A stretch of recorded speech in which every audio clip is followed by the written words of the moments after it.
a todos y bienvenidos a Físicos Disputatio Club. Hoy vamos a tratar el libro La Revolución Rusa de Lenin a Stalin de E.H. Karl. Y bueno, tenemos varios invitados. Primero vamos a presentar a los miembros del club. Primero, bueno, pues Soto, José Soto, que es farmacéutico, bueno, graduado en farmacia, no, licenciado en farmacia, graduado en física, máster en física, defiendes la tesis ya mismo en física de la materia condensada, ¿no? Y ahora estás trabajando en Oxford, eh, Sí, como postdoc. como postdoc.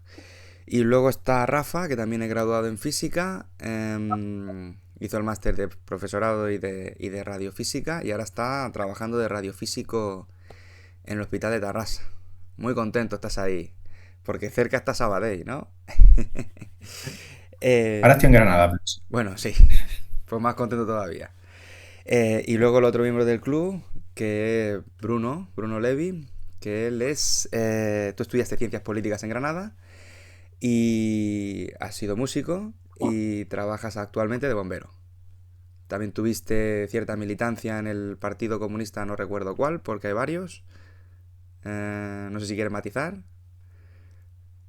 No, estás silenciado. Está silenciado, Bruno. Partido Comunista de los Trabajadores de España. Vale.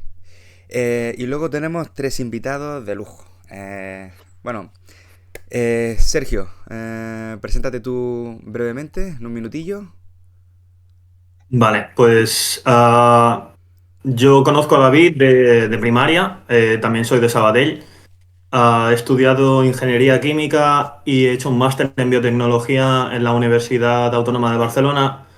Ah, en estos momentos, bueno, inicialmente comencé a trabajar como aromista y de aromista pasé a brewer y sigo siendo brewer. Vivo en los Países Bajos, en Delft. Y bueno, me gusta muchísimo la música, me gusta muchísimo la literatura. También, bueno, toco el bajo eléctrico. He estado también en bastantes bandas, así como apunte. Y ese soy yo. Bueno, tú nos vas a dar un poco un punto de vista, digamos, técnico, ¿no? ¿Cuál fue la influencia que tuvo la química en la Revolución Rusa? Que me comentaste una teoría brevemente, luego la iremos sacando. Sí, sí, sí. He estado buscando también un poco más de información sobre el tema. No mucho más, ¿sabes? Pero creo que es una hipótesis bastante Sí, sí, luego viable. la tratamos. Luego, Samara, tú repites, preséntate brevemente. Bueno, yo soy doctora en ciencia política, aunque el tema pudiera estar relacionado con mi formación, la verdad es que estoy especializada en políticas urbanas de agua, así que mi conocimiento de la Revolución Rusa antes de la lectura del libro también era un poco superficial. De hecho, me recordaba mucho a las clases de historia de bachillerato, ¿no? Ha sido como volver a muchos términos que nos contaban en esa época. Y poco más, ahora mismo trabajo en la Universidad de Valladolid también como investigadora postdoctoral y leí la tesis hace un añito. Muy bien, muy bien. Pues nada, ya por Dos, ya. último, 2 años. Vale. Y bueno, Pasa. y por último, Carlos Vincent, que tú también te estrenas, preséntate brevemente. Bueno, pues en mi caso, pues soy amigo de un amigo, aunque alguna vez he coincidido con Bricio jugando a fútbol. Sí. Eh, Soy un profe de geografía e historia en secundaria, en Andalucía. Estoy aquí ahora mismo trabajando cerca de Baza. Y, y bueno, dentro de lo que es mi formación, sí me especialicé en historia contemporánea y conozco con cierta profundidad la historia de la Revolución Rusa, a través de mi militancia también en la izquierda trotskista y también en el movimiento estudiantil, pues he participado en debates, en formaciones relacionadas con la Revolución Rusa ya en varias ocasiones. Y, y me interesaba mucho también este libro, también desde el punto de vista historiográfico, que es lo que os he comentado, que creo que puede añadir también un poco de riqueza al debate, ¿no? Es decir, tratar de entender a Carr como un historiador en su época, con sus intenciones y con sus condicionantes, y plantear también pues, algunas de las cuestiones que yo creo que son los grandes debates de la historia de la Revolución Rusa, ¿no? De generación, sí o no, bueno, no quiero adelantarme, ¿no? Ahora después, si queréis, Sí. lo planteamos. Has dicho que estabas en Benamaurel, ¿no? Bueno, no sé si... Sí, Benamahoré es un pueblecillo a 20 minutos de Baza. Sí, sí, es que Vivo en Baza, no sé no si sé te si lo lo conoces. dije. Sí, pero es que no sé si cuando lo hablamos, pero que mi madre es de Galera. No sé si te suena, que está muy cerca de Huesca. Ah, sí, me lo dijiste, sí, sí, Vale, sí. vale. Sí, sí, que digo, ¿Verdad? Benamaurel, coño, si no está tan lejos de allí. Vale, vale. Bueno, buena zona, tío. El Geoparque, ¿no? Pertenece a... Sí, creo que está justo detrás del Jabalcón, al lado del Ah, sí. Negratín, o sea que, claro, Vale, sí, sí, vale, vale. Muy guapo esa sí. zona. Bueno, pues nada, hechas las presentaciones, yo creo que se plantea un debate muy interesante. Pues eso, empezamos con unas breves impresiones del libro. Los que estáis ya más versados en estas lides. Empieza tú, Soto, ¿qué te ha parecido el libro? Ya estoy. Bueno, sí, me gusta mucho. Te cuenta mucho los entresijos y las luchas de poder en el gobierno, ¿no? Y los problemas que tenían y todos los debates internos y no sé, me ha gustado toda esa parte. Interesante, sí, sí, sí, me moló. Muy bien. Pues Rafa, tu turno. Me ha gustado también bastante. Y sí, me gusta un poco más que sea en plan ensayo histórico para temas como este, más que el de China, que es verdad que no me gustó tanto el formato de la conversación. Sí, ha estado muy bien. El tema de la lucha de poderes yo creo que se mete bastante y me gusta, como ha dicho Soto. El tema del conflicto de campo y la industria también se mete, vamos, para mi gusto, me ha gustado cómo lo ha tratado. También me pasa lo mismo que, bueno, que mucha gente, ¿no? Que yo había visto el tema de la Unión Soviética, pues superficial y lo que recuerdo de bachillerato y poco más. Y el tema del conflicto también de internacionalización y el socialismo en un solo país también a mí me gusta mucho como, y lo trata durante todo el libro y está muy guay.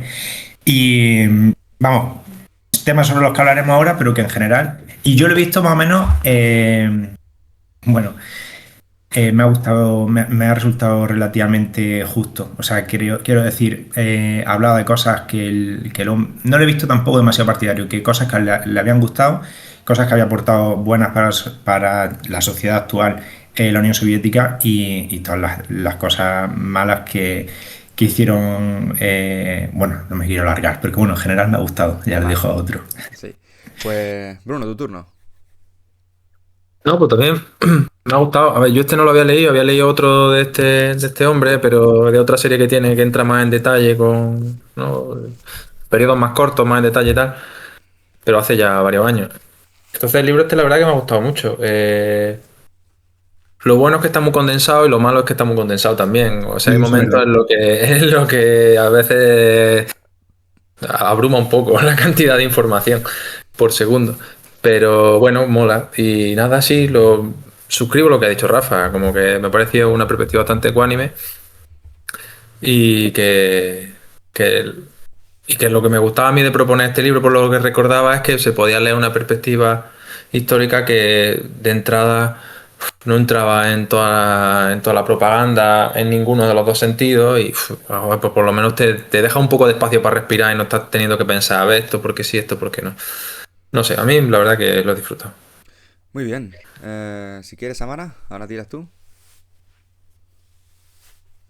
Sí, pues a mí me ha gustado, aunque también coincido con lo que decía Bruno, con la rapidez en la que lo he tenido que leer, porque iba un poco apurada de tiempo, se hace denso.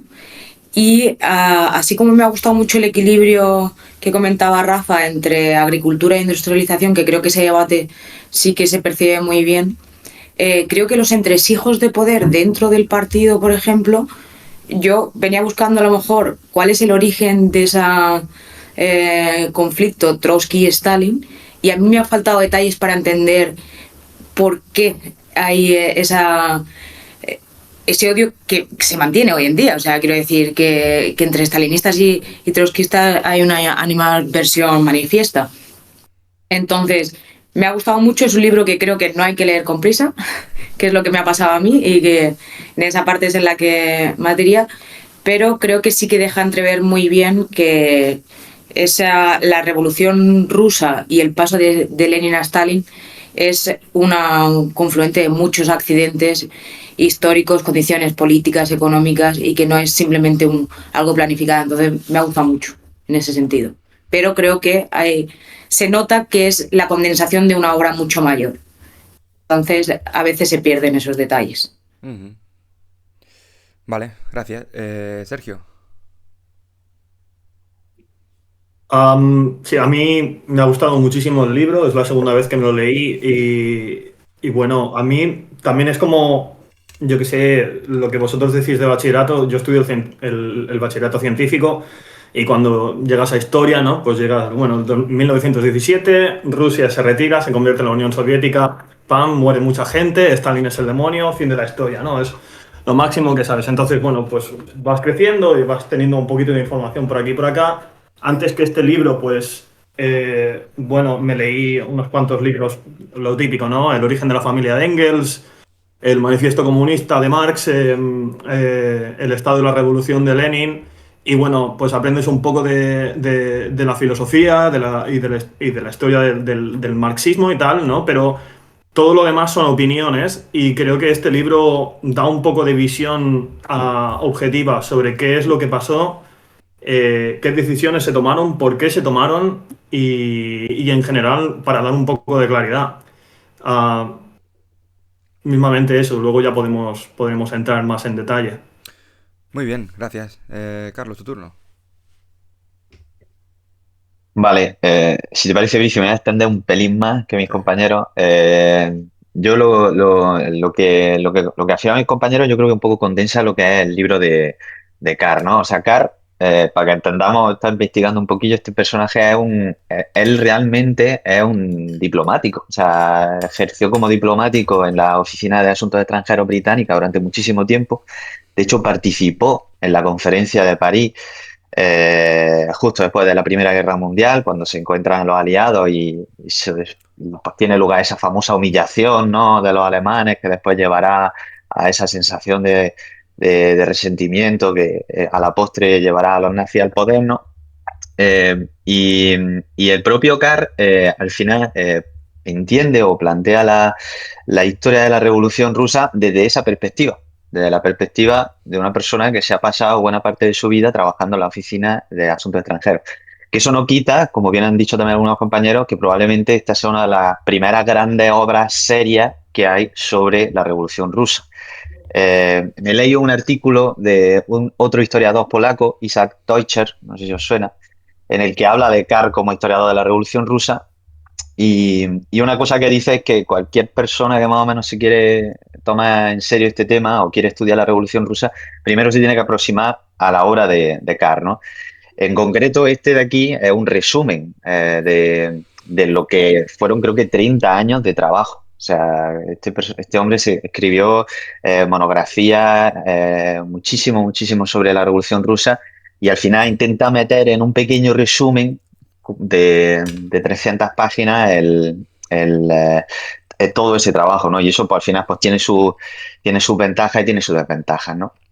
Y yo creo que al final también revela un poco cuáles son las prioridades o los intereses de Carr a la hora de entender a la Revolución Rusa, ¿no? Y yo creo que también aquí este historiador polaco creo que da en tres claves, ¿no? Primero, fijaros cómo describe me parece muy interesante la frase que utiliza para describir a Carr, ¿no? Dice, es tan austeramente concienzudo y escrupuloso como penetrante y agudo. Es decir, es un tío que realmente, por un lado, trabaja con una enorme gran cantidad de información, pero sabe ver dónde está lo importante, sabe realzar esos problemas, que creo que al final se resumen en esas tres ideas que hemos comentado, ¿no? Que creo que ha sido Rafa el que las ha dicho, ¿no? Es decir, cosas que son realmente alucinante, ¿no? Yo cuando hablo de este tema con mis alumnos me sorprende, ¿no? Es decir, ¿cómo puede tener lugar una revolución obrera en un país campesino? ¿No? Creo que esa es la primera gran pregunta que nos tenemos que hacer.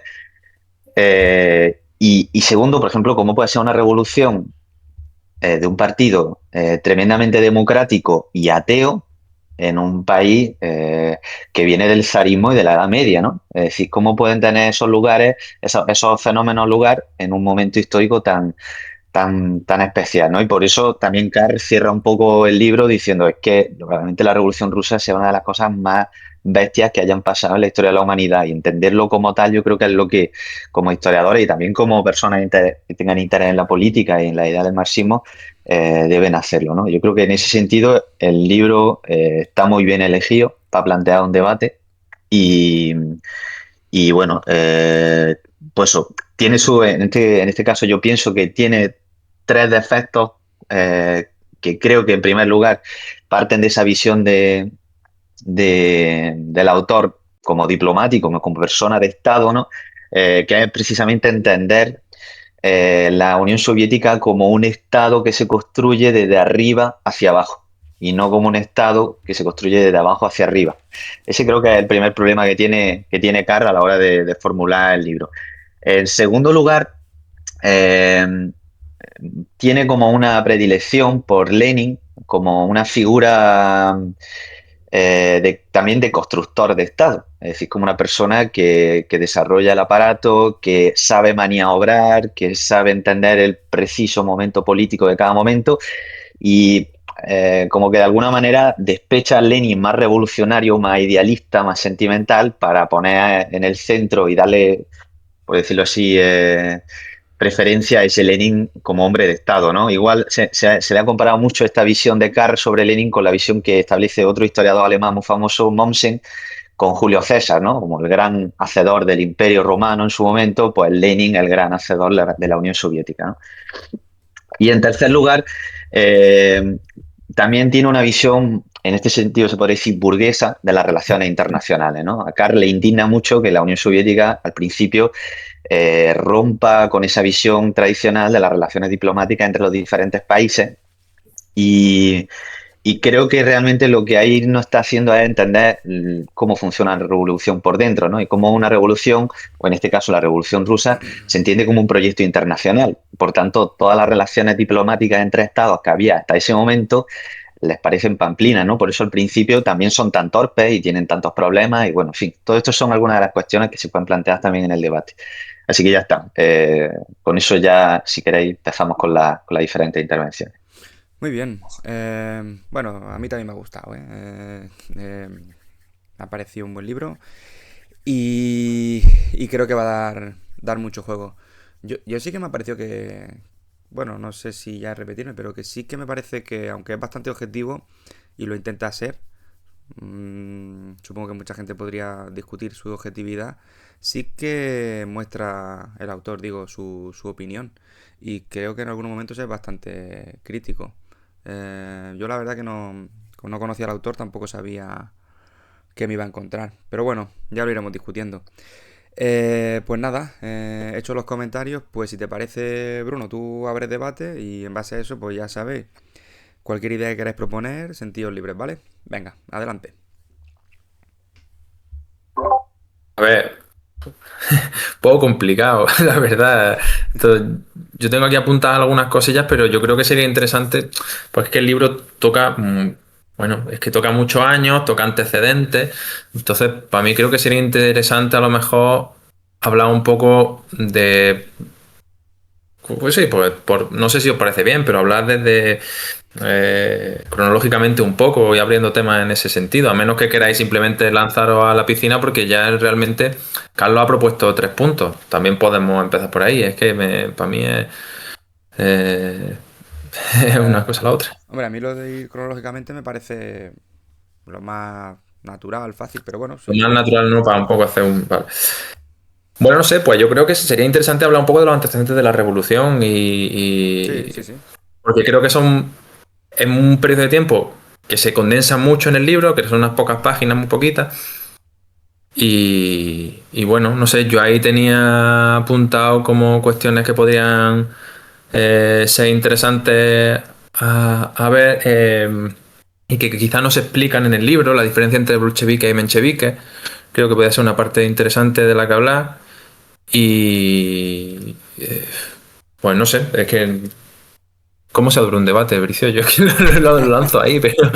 Parece bien que le des caña a la diferenciación. No, Sí, empezamos por bueno, ahí. pero Sí, sí. contextualizarlo me parece perfecto. Venimos de un zarismo en declive, ¿no? Que se había visto muy cuestionado. Creo que previamente hay una guerra contra Japón, así, para un poco animar bueno, el patriotismo, ¿no? Y es una guerra que se pierde humillantemente y, bueno, es uno de los detonantes, ¿no? Había mucha gente que estaba ahí al acecho de los zares y al final, bueno, pues hay varias facciones. Yo tampoco sé muy bien cuál es la diferencia entre bolchevique y menchevique. O sea, creo que viene uno de mayoritario y otro minoritario. Son nombres como que se pervierten. Si quieres, Carlos, tú puedes contextualizar un poco el principio de la revolución, si te parece bien.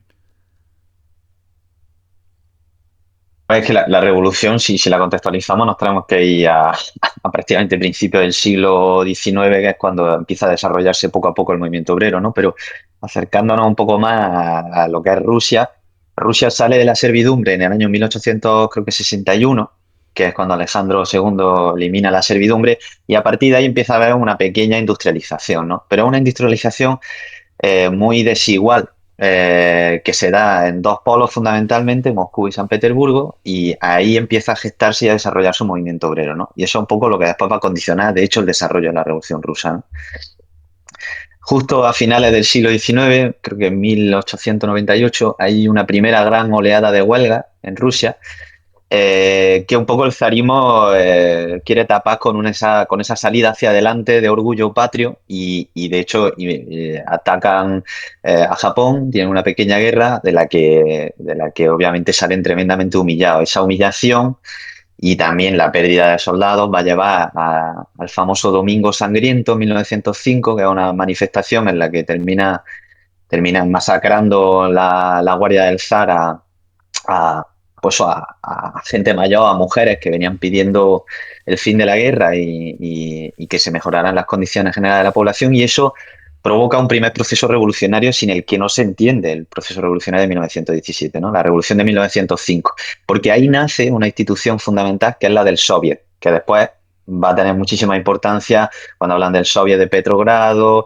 la Federación de Soviet, al final el nombre de la Unión Soviética está fundamentado ahí, ¿no? Que son asambleas de campesinos y trabajadores y soldados que poco a poco, progresivamente, van convirtiéndose en una especie de contrapoder. Sobre todo a partir de la Revolución de Febrero de 1917, establecen como una especie de poder paralelo y, y cuando ya la burguesía le ha quitado el poder al zar, Lenin, ¿no? En su tesis de abril de 1917 dice, es el momento de que esto no se quede aquí, de que la revolución dé un paso más, ¿no? Y no sea solo como la Revolución Francesa, que le arrebata el poder a la aristocracia, sino que ahora también la clase obrera tiene que dar la lucha y emanciparse, ¿no? Y por eso habla de esa frase mítica y famosa que es todo el poder a los soviets. La diferencia entre mencheviques y bolcheviques se, se explica, yo creo que rápidamente, por la propia historia esa del movimiento obrero, ¿no? Hasta 1905, toda la oposición al zarismo, buena parte de la oposición marxista al zarismo, estaba unificada en un partido que era el Partido Obrero Socialdemócrata Ruso, ¿no? Que tiene un montón de palabras juntas. Y ese partido se cinde en una mayoría menchevique, algo más moderada, algo más socialdemócrata, que se alinea también con los principios de la Segunda Internacional en ese momento, que son los de que la vía al socialismo se logra mediante una colaboración con la burguesía, mediante acuerdos, y eso progresivamente, con el propio impulso del capitalismo, nos llevará al socialismo. Frente a los bolcheviques, la minoría de hecho, prácticamente hasta junio de 1917, que propugna una ruptura directa con la burguesía, revolucionaria y por tanto también violenta, para conseguir los objetivos de la clase obrera y del campesinado, ¿no? Ya está, no sé Sí, si eso más o menos es. entonces cuando dabas contexto y tal y decías que bueno, que EHK dice que bueno, que esto es la Revolución Rusa es un evento pues de los más importantes del siglo XX y que hay que entender bien el contexto y que bueno, que tienes una revolución obrera en un país que no es obrero, o sea, Marx lo que él como como no sé cómo llamarlo, filósofo de la historia o bueno, o tiene una palabra, ahora no recuerdo, es lo que predice es que las revoluciones obreras van a tener lugar en los países que están más industrializados, ¿no? Como podían ser o Reino Unido o Francia. Y sin embargo pasa aquí y en Rusia. Y uno de los motivos quizás puede ser, no lo sé, que digamos que la diferencia entre aristocracia y pueblo llano era de las más grandes que había en Europa, ¿no? O sea, el campesino era el más pobre de Europa y el aristócrata era casi que de los más ricos. Había ahí como una gran diferencia que sí que podía azuzar esa revolución. Y luego, por otro lado, tú cuando hablas de burguesía, tampoco podía estar muy desarrollada, ¿no? Si tampoco había mucho movimiento obrero, no podía haber tampoco muchos burgueses, ¿no? Efectivamente, la burguesía está muy focalizada también. Casi todo el capital y casi toda la inversión que hay en infraestructura en Rusia es extranjera. Es decir, la burguesía estatal rusa es muy, muy, muy pequeña, muy escasa. Y, y claro, eso genera un problema, ¿no? Y yo creo que, fíjate, Marx dice eso de que la revolución solo va a triunfar en aquellos países que estén industrializados y socializados. Yo creo que realmente la revolución rusa le da la razón en eso. Y cuando lee uno este libro, yo creo que se da cuenta por qué. Y es que precisamente los problemas derivados de esa omnipresencia del campesinado y del mundo rural en Rusia le generan unas dificultades brutales a la revolución para poder desarrollarse y poder implementarse. No sabemos cómo hubiese sido eso en un país capitalista, porque realmente una revolución en un país capitalista avanzado como Alemania en ese momento nunca se ha dado, ¿no? Pero en Rusia, una cosa que dice un historiador que recomiendo también, Neil Faulkner, otro historiador británico, dice que la, y esto yo creo que es algo que se le olvida un poco a Carr, es un poco explicarnos la psicología del conflicto campo-ciudad, ¿no? Es decir, un campesino, los que tengáis familia del campo, seguro que lo sabréis, ¿no? Un campesino, ¿cómo funciona su cabeza? Un campesino quiere tener su rualillo de tierra y en ese rualillo de tierra quiere sacar adelante su fruta, su subsistencia y que le vaya bien, ¿no? Por tanto, tiene una idea muy individual e individualista de la forma de hacer política, ¿no? Por el contrario, el obrero está en una fábrica. Una fábrica ya de por sí es un ente colectivo. Es decir, es mucho más fácil colectivizar una fábrica que colectivizar el campo, ¿no? Y de hecho eso se ve muy bien en el libro, como eso genera después una serie de problemas muy grandes que al final Stalin termina solucionando a base de martillo y represión, ¿no? Una represión que es una auténtica animalada, ¿no? Porque creo que al final terminan muriendo más de 3 millones de campesinos en esa hambruna de los años 30, y por no hablar de la represión a la oposición, etcétera, etcétera, etcétera, ¿no? Esos son algunos de los temas. Yo, si queréis plantear una de las cuestiones de debate que creo que siempre se plantean en el debate cuando se habla de la Unión Soviética es la Unión Soviética estaba como destinada, o sea, la Revolución Soviética estaba destinada a fracasar, a convertirse en algo, pues en una derivación burocrática que a la postre pues termina disolviéndose y fracasando frente al capitalismo, ¿no? Que ese creo que es uno de los grandes temas que se debate siempre en historia cuando se habla de la Unión Soviética, ¿no? O no, o la Revolución Rusa es algo de lo que tenemos que aprender, algo que tenemos que estudiar, algo que sirve para mucho, ¿no? Ya vosotros seguro que podéis plantear algunas cuestiones. Si os interesa esa línea del debate, seguro que Bruno está ahí con la mano levantada. Sí, bueno, Sergio, tú que has levantado antes, tira. Yo sí, respecto a lo que Carlos has dicho, me ha surgido una duda porque pese a que sí que entiendo lo que dices respecto al hecho que se enquista, ¿no?, en la Unión Soviética, el hecho de que la industria no está desarrollada y por tanto un poco da la razón a la teoría marxista de que se necesita que la industria esté desarrollada. También a mí me surgió una duda esta semana, porque cuando me acabé el libro pensé, hostia, pero es que una revolución comunista per se nunca ha sido implantada en una sociedad que esté altamente industrializada, en la que la burguesía sea muy fuerte, porque me da la sensación de que cuando se alcanza este punto de industrialización, normalmente ya existe una burguesía que tiene muchísimo poder y tiene muchísimas herramientas para impedir que una revolución desde abajo, desde el obrero, pues pueda llegar a surgir, y que un poco no sé, es como yo lo que veo, ¿no? En Europa, por eso mismo nunca no triunfó la revolución en Alemania, o por eso, yo que sé, en Francia o en Inglaterra, que se supone que Inglaterra es el país que se alcanzó la revolución industrial primero, tampoco surgió. Entonces, para mí esto es una duda que tengo, no sé. Pues sí, si te parece, Bruno, haz tu comentario y luego te toca a ti, Carlos, ¿vale? Vale, eran dos cosas que ha mencionado Carlos. Una sobre el tema bolchevique y menchevique, que también, una puntualización que creo que era importante también, que ha dicho, bueno, Carlos ha explicado muy bien, digo, la parte de la oposición política, pero creo que una parte muy importante era también la perspectiva organizativa, ¿no? Que creo que también fue un punto de ruptura muy importante entre las dos facciones. Por lo menos según lo explica Lenin, que tiene un libro, creo que del 1903, que sale a raíz, digamos, de esta división del Congreso en el que se dividen y tal, que se llama ¿Qué hacer?, en el que plantea también que los bolcheviques, no solo aparte de la política, digamos, más rupturista con la socialdemocracia, plantean también un sistema organizativo de partido, digamos, profesionalizado, ¿no? Lo plantean como lo que llaman ellos cuadros. Entonces, como un partido de cuadros que significaría pues un partido de militantes profesionales, muy jerarquizados, muy estructurados, con tareas muy claras, en contra, digamos, a esta idea de partido un poco de asociación más laxa, que luego se llamaría un partido de masas, ¿no? Este tipo de... Entonces, bueno, creo que esa parte que luego va a ser, digamos que los bolcheviques van a llevar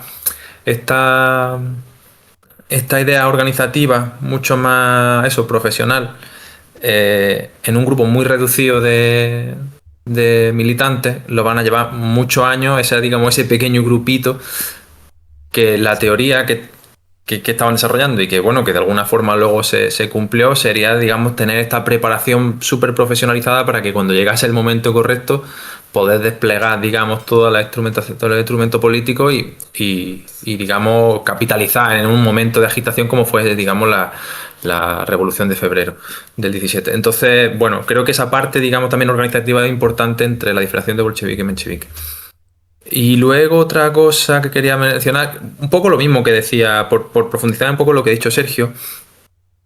Digamos que yo cuando estaba militando y tal, pues estaba muy de acuerdo con el análisis marxista de la necesidad de que la revolución se diese en un país industrializado, etcétera. Ahora que estoy más lejos, veo lo mismo que ve Sergio. De alguna forma, no esa perspectiva un poco más lejana, que digo, joder, pero es que la realidad, a pesar de que la teoría, digamos, lógicamente concatene súper bien, ¿no? De mayor contradicción entre lo que ha dicho Carlos, ¿no? Hay en la fábrica una colectivización del trabajo, digamos, lo que dice Marx, ¿no? Que solo en una fábrica ya el trabajador ya lo único que tiene es su fuerza de trabajo. El siguiente paso es darle la vuelta un poco a la tortilla y ya está, solo falta ese paso. Y claro, eso suena súper bien, pero luego mirando la historia ahora veo un poco eso, que los sitios donde había revoluciones tipo socialista y tal, con sus diferencias, son países, hasta lo que yo tengo entendido, sobre todo rurales, muy empobrecidos. Entonces piensa Rusia, piensa China, piensa, qué sé, Vietnam, Cuba, que cada uno son de su padre y de su madre. Pero como que lo que no se ve es ese sustrato industrial súper desarrollado. Entonces, claro, dices, hostia, esto es para pensárselo. Yo no he profundizado más en el tema, pero ahora lo veo así y digo, algo no me cuadra. Muy bien. Pues mira, si os parece, pues son preguntas para Carlos, ¿no? Más o menos, o en base a lo que ha comentado. Lo que queréis decir, Soto y Rafa. Vale, pues... No sé, o sea, no tanto pregunta, es más comentario, Bueno, sí, vaya. sí, comentario. Pues Soto, tira tú y luego tú, Rafa. Vale.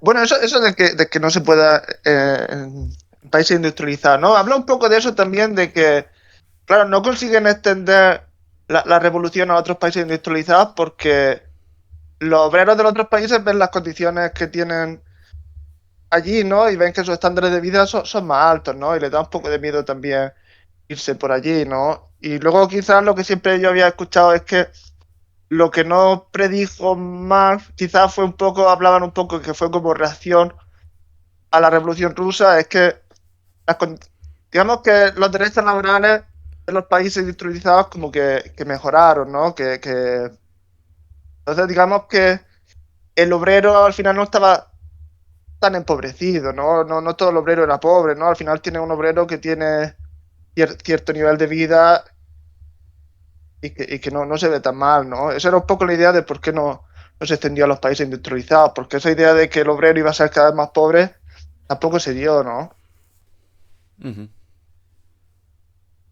Vale, pues si quieres, tira tú, Rafa.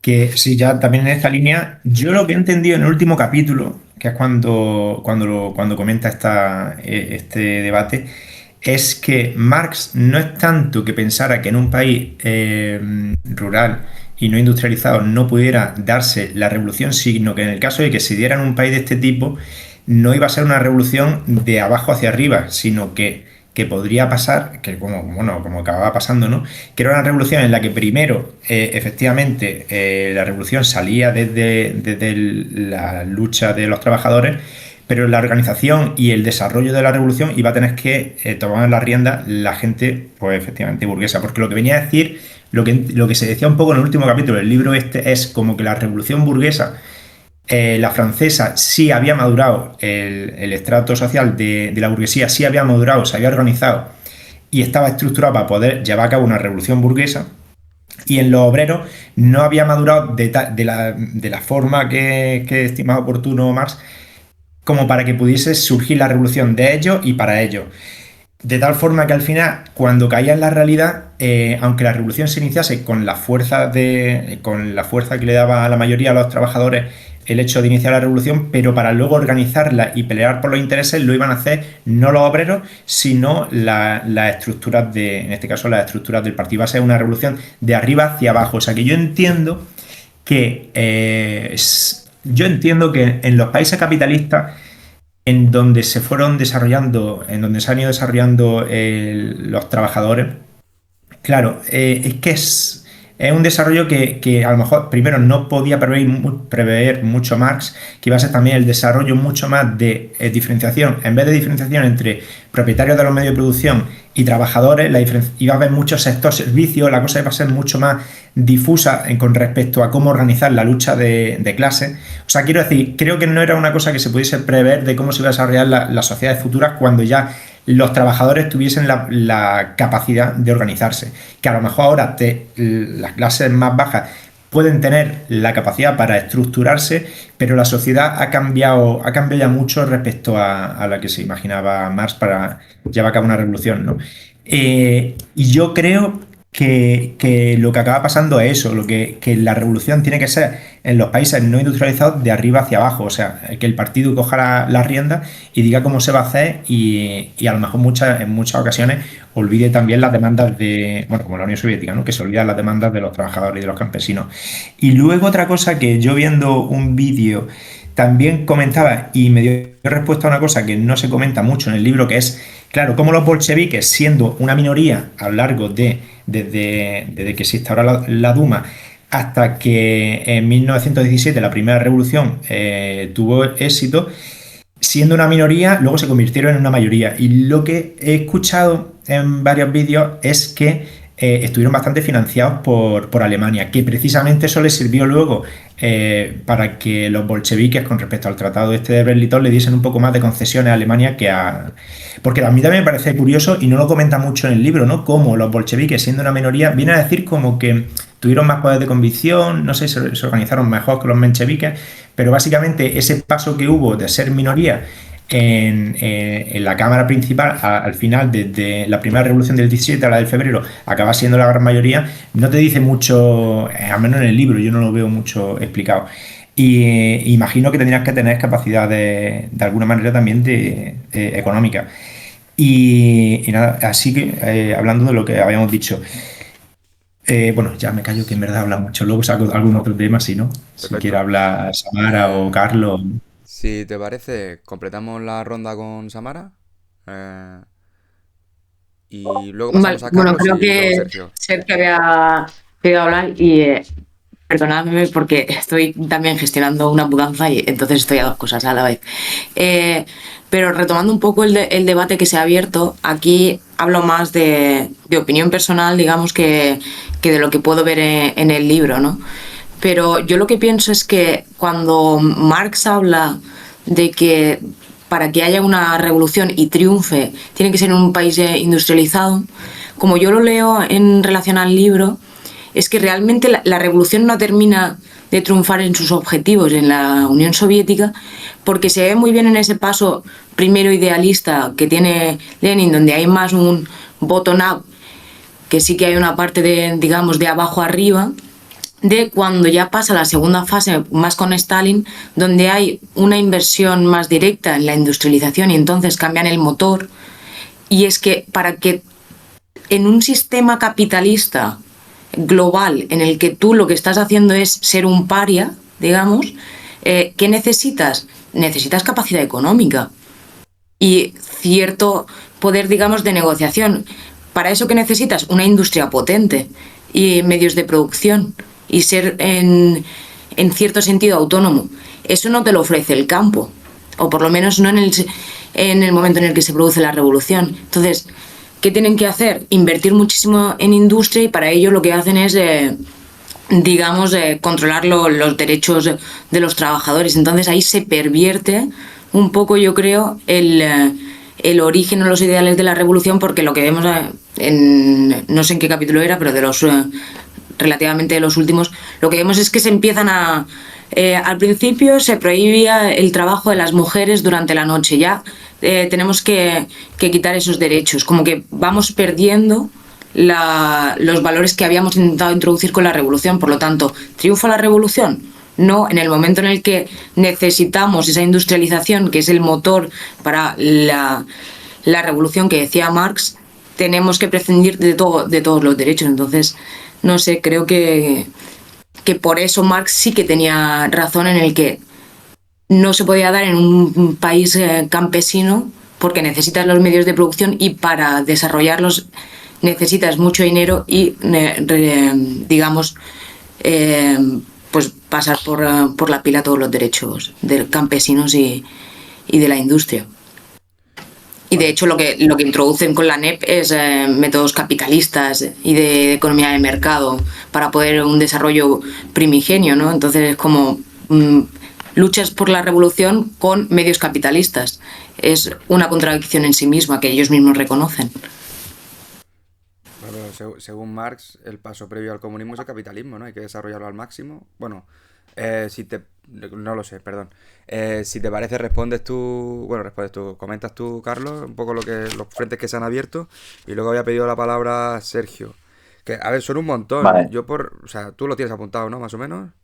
Lo que se Sí, he apuntado, son un montón de cosas. Si ves que me extiendo demasiado, me haces así No, y a ver, si no os parece mal, intento ahora. a mí me parece bien que tú hables más porque eres el que más ha investigado esto. O sea, creo que es el que más puede No, aportar, es ¿no? simplemente porque quiero tratar de como de responder a todas las cuestiones que se han planteado pues eso, Sí, sin sí. perder un poco demasiado el detalle. Y creo que podríamos empezar por el final, ¿no? Lo que ha dicho Samara. Efectivamente, una cosa que creo que a finales de los años 20 prácticamente todos en el partido bolchevique lo ven clarísimo, incluido la oposición al estalinismo, también Trotsky y compañía, es que la revolución no se ha internacionalizado. Entonces, tenemos que ver alguna forma tenemos que sobrevivir de alguna forma, ¿no? Y está claro que frente a la voracidad militar, comercial del capitalismo, en ese sentido muy superior, tenemos que industrializarnos y tenemos que tener la capacidad de competir de tú a tú, ¿no? Pero eh, eso de alguna manera inflige de manera muy directa un problema a la Unión Soviética, que de hecho señala un economista ya en los años 20, un economista soviético, Preobrazhensky, en la Unión Soviética, ¿no? Marx siempre hablaba de que en el capitalismo la ley fundamental de la mercancía, frente a la teoría de la oferta y la demanda, es la ley del valor, ¿no? La ley del valor que se divide o se rige a la vez por eh, pues por diferentes elementos. Está en primer lugar si no recuerdo mal, hablaba de la relación entre mercancías y cómo esa relación de mercancía al final está condicionada por el trabajo socialmente necesario para producirla, y eso es lo que determina su valor más que la oferta o la demanda en el mercado en un momento concreto, ¿no? Y lo que dice Prigozhin es que esa ley del valor que impera en el capitalismo también afecta a la Unión Soviética, aunque sea un sistema socialista. Porque está inserta en el mercado mundial y eso genera algún tipo de presión. Y la única forma de controlar eso sin que la revolución se muera es con un monopolio comercial y con una visión internacional de la revolución. No internacional en el sentido de que la revolución se tiene que expandir, porque eso ya no se ha conseguido, sino en el sentido que, por ejemplo, decía Lenin cuando mandó a Ginebra, al Foro Mundial del Comercio, creo que era, a delegados a decirles, allí tenéis que ir a comerciar, no tenéis que ir a hacer el socialismo, allí hay que ir a comerciar, ¿no? En ese sentido, ¿no? Es decir, monopolizando desde el Estado el comercio con el exterior. Lo que pasa es que el estalinismo da una apuesta contraria a eso. El estalinismo lo que termina haciendo es apostando por el socialismo en un solo país, con la idea de construir un sistema autocrático y sobre todo autárquico en el que desde dentro nosotros solucionamos los problemas. Y eso tiene unas consecuencias gravísimas y se ve en los años 30, ¿no? De hecho, Samara ha hablado de que muchas de esas conquistas de la revolución se pierden y hay algunos datos que creo que son un poco espeluznantes, ¿no? Para el año 1937, por ejemplo, cuestiones como la legalización del aborto, del divorcio o de la homosexualidad, es decir, victorias y avances revolucionarios y democráticos de 1917 se han perdido. Pero es que si, por ejemplo, analizamos las diferencias salariales, en 1937 un director de fábrica recibía 2.000 rublos al mes, mientras que los obreros especializados entre 200 y 300 rublos. Y un obrero no especializado no llegaba ni a 100. Imaginaros, ¿no? Es decir, eso, una sociedad más desigual que esa no podría haber. O sea, Lenin probablemente se retorcería en su tumba, ¿no? Si viese ese resultado de la revolución, ¿no? Y creo que en ese sentido tenemos que hacer un análisis de esos debates que se dan en los años 20 entre Bukharin, Preobrazhensky y después como al final, desde el partido, la postura esa centrista de Stalin termina opacando todo eso y haciendo un repliegue contrarrevolucionario, porque ataca a los principios de la revolución y desmonta la revolución en su estructura, pero al final le da, pues eso, termina construyendo un sistema burocrático que persiste ahí unos años más hasta que ya, pues, en los años 80 entra ya en un colaboracionismo directamente con el capitalismo y se termina desmontando, ¿no? Y esto creo que de alguna manera responde o enlaza un poco con lo que decía Sergio, ¿no? Decía, ¿por qué no se han dado revoluciones en países industriales, ¿no? Efectivamente, no tenemos una revolución exitosa en países industriales, ¿no? Tenemos conatos, intentos, la Comuna de París en su momento, la Revolución Alemana, que consigue llegar bastante lejos, la propia Revolución Española, de la que no se suele hablar mucho, ¿no? En los primeros meses de la Guerra Civil.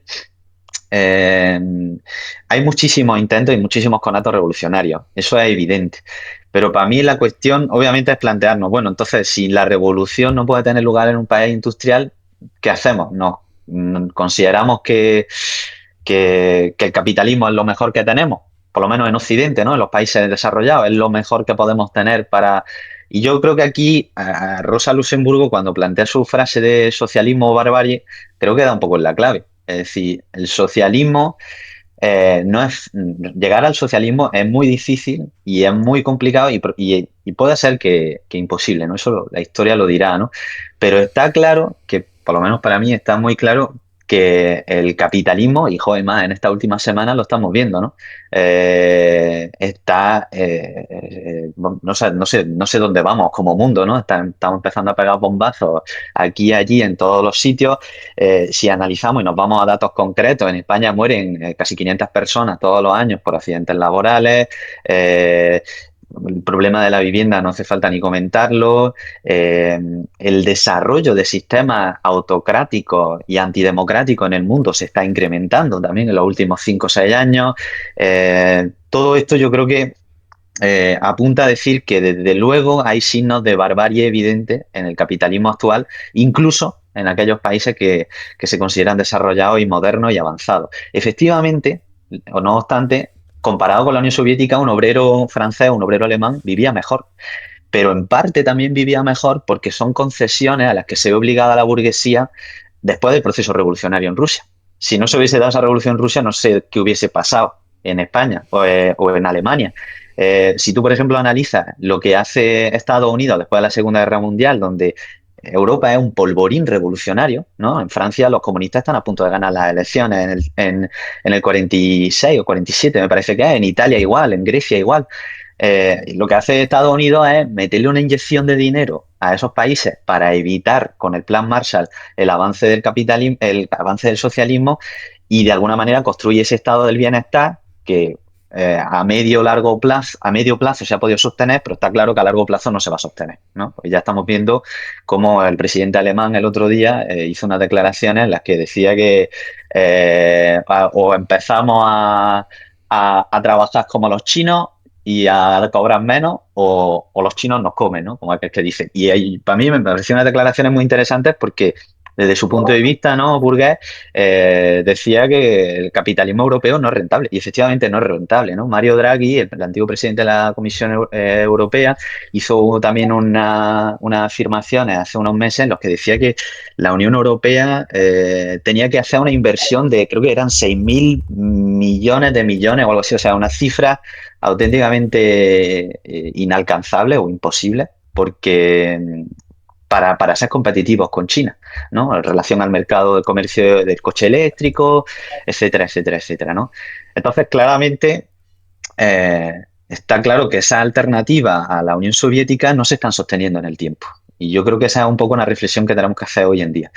Después, en relación a otras cuestiones que se han comentado, y no me quiero extender demasiado, Rafa comentaba, por ejemplo, que él entendía que la revolución tenía que producirse desde arriba en un país que tenía un atraso evidente industrial. Y creo que aquí, en el caso de la Unión Soviética, es que no se puede decir simplemente no, la revolución se tenía que hacer desde arriba. Es que al principio la revolución efectivamente era un proceso desde abajo. Lo que pasa es que por las circunstancias que se dan en Rusia, desde 1919-20 hasta el 25, hacen que la revolución solo sobreviva en el resquicio del partido. ¿Por qué? Porque incluso la clase obrera, que era la que estaba construyendo la revolución desde abajo, había quedado totalmente desarticulada, ¿no? La guerra civil en Rusia había hecho que prácticamente todos los obreros se fueran al ejército rojo y dejaran de trabajar. Las fábricas prácticamente se paralizan. De hecho, la población urbana en los años primeros de la revolución creo que pierde casi un 50% de la población urbana en Rusia, ¿no? Es una bestialidad. Entonces, si el sujeto revolucionario, que es la clase obrera, prácticamente desaparece, es muy difícil sostener la revolución, ¿no? Y por eso se produce esa burocratización progresiva de la revolución que al final hace que se generen esos problemas, ¿no? Este historiador Neil Faulkner también plantea, pues obviamente, que el hecho de que no se internacionalice la revolución y que no haya un apoyo internacional a ese proceso revolucionario hace bueno, Lenin lo decía, ¿no? Si la revolución alemana estamos perdidos. Y ya en los años, poco antes de morirse, se da cuenta, porque aquí está, lo dice Carr, ¿no? Dice, aquí está habiendo más designaciones que elecciones. Ya los procesos democráticos están empezando a desaparecer en el seno del partido bolchevique, ¿no? Y bueno, no me quiero extender más, se han dicho más cosas, pero bueno, creo que más o menos ahí he dejado lo más importante. Si queda algo por contestar, lo respondemos luego. Por orden de que habéis pedido la palabra, está Sergio, Samara y luego Rafa. Creo que no me dejo a nadie, ¿no? Vale, pues Sergio, tu turno. Yo voy a ir rápido, simplemente es como escribí unas cuantas notas Sí. sobre lo que ha dicho Rafa de cómo es posible que los bolcheviques obtuvieran la mayoría. Y aunque no sé el motivo, sí que vi que, o sea, lo que escribí aquí es que en septiembre o algo así hay como una especie de intento de toma de poder por un general que creo que es zarista, que se llama General Kornilov. Entonces de ahí sale el hecho creo que a partir de este momento es cuando Lenin dice lo de todo el poder para los soviets y luego Trotsky crea la estrategia para la toma del Palacio de Invierno sin resistencia. No sé si este motivo, el hecho de que exista quizá no sé, un miedo por el tema de que se vuelva a implantar la monarquía hace que la dirección del poder de toda la gente se dirija hacia los bolcheviques. Y luego ya, como otro punto que a mí me ha parecido muy interesante del libro, es el hecho de... Es un poco sí que es volver al pasado, pero a mí me gustó muchísimo ver este momento, el contexto de la primera... Al principio de todo, cuando comienza la revolución y Rusia se sale de la Primera Guerra Mundial, aunque Rusia no esté en la Primera Guerra Mundial y haya comenzado la revolución, eso no significa que los ejércitos no estén todavía en el territorio ruso. A mí me encantó el momento este en el que ves que está en este proceso en 1917 y tienes a los alemanes que el ejército sigue avanzando hacia ellos. Luego creo que por el norte, si me acuerdo bien, creo que hay un ejército de Francia y del Reino Unido que entran, y luego por la parte del Pacífico, Japón y Estados Unidos comienzan a entrar, y es como wow, ¿no? O sea, me parece una situación complicada. Simplemente quería decir eso. Muy bien, pues si te parece, Samara, y cuando has dicho lo de Kornilov, han levantado la mano Bruno y Carlos, o sea, luego lo comentamos, ¿vale? Tu turno, Samara. Vale, no, yo quería recoger una de las cosas que había dicho el compañero anteriormente, de que el estado de bienestar no es económicamente sostenible, ¿no? O que al menos eso están diciendo algunos líderes. Y en relación a eso, creo que hay una cosa muy interesante en el libro, y es que creo que es en los planes quinquenales, ¿no? No es una cuestión de visión económica, es una cuestión de visión política. Y con el estado de bienestar pasa lo mismo. Si bien yo estoy muy de acuerdo en que el estado de bienestar es algo heredado y en contraposición al avance del socialismo de la Unión Soviética, creo que es una conquista muy interesante que estamos dejando perder, no por falta de dinero, porque al final las políticas se mantienen si existe voluntad política. Entonces, creo que lo que hace falta es voluntad política para poderlas mantener. Entonces, quería retomar eso, porque además el libro también lo dice, cuando habla de todos los diseños de los planes quinquenales y de esos 5 años previos, decía, creo que era casi exacta la frase, los planes o la planificación no se hizo tanto con una visión económica como una visión política, es una dirección, ¿no? Entonces, no hay que olvidar que todas las políticas públicas que se diseñan y se implementan no son solo una cuestión económica, sino principalmente política. Y se ve muy bien con las guerras, o sea, pueden ser económicamente viables o beneficiosas para una parte muy pequeña de industrias o países, pero no son rentables económicamente para el grueso de la población. Se llevan a cabo porque hay intereses políticos detrás. Entonces, eso también me pareció muy interesante. Y lo que ha dicho Sergio, lo último, me pregunto si no será también en relación con el avance de las tecnologías, ¿no? Al final, ¿cuándo llegaba la orden de que un gobierno se haya retirado de una guerra hasta que podías entrar a un territorio inhóspito de Rusia y decirles vuélvete para atrás? Y simplemente eso. Muy bien. Pues Rafa, tu turno.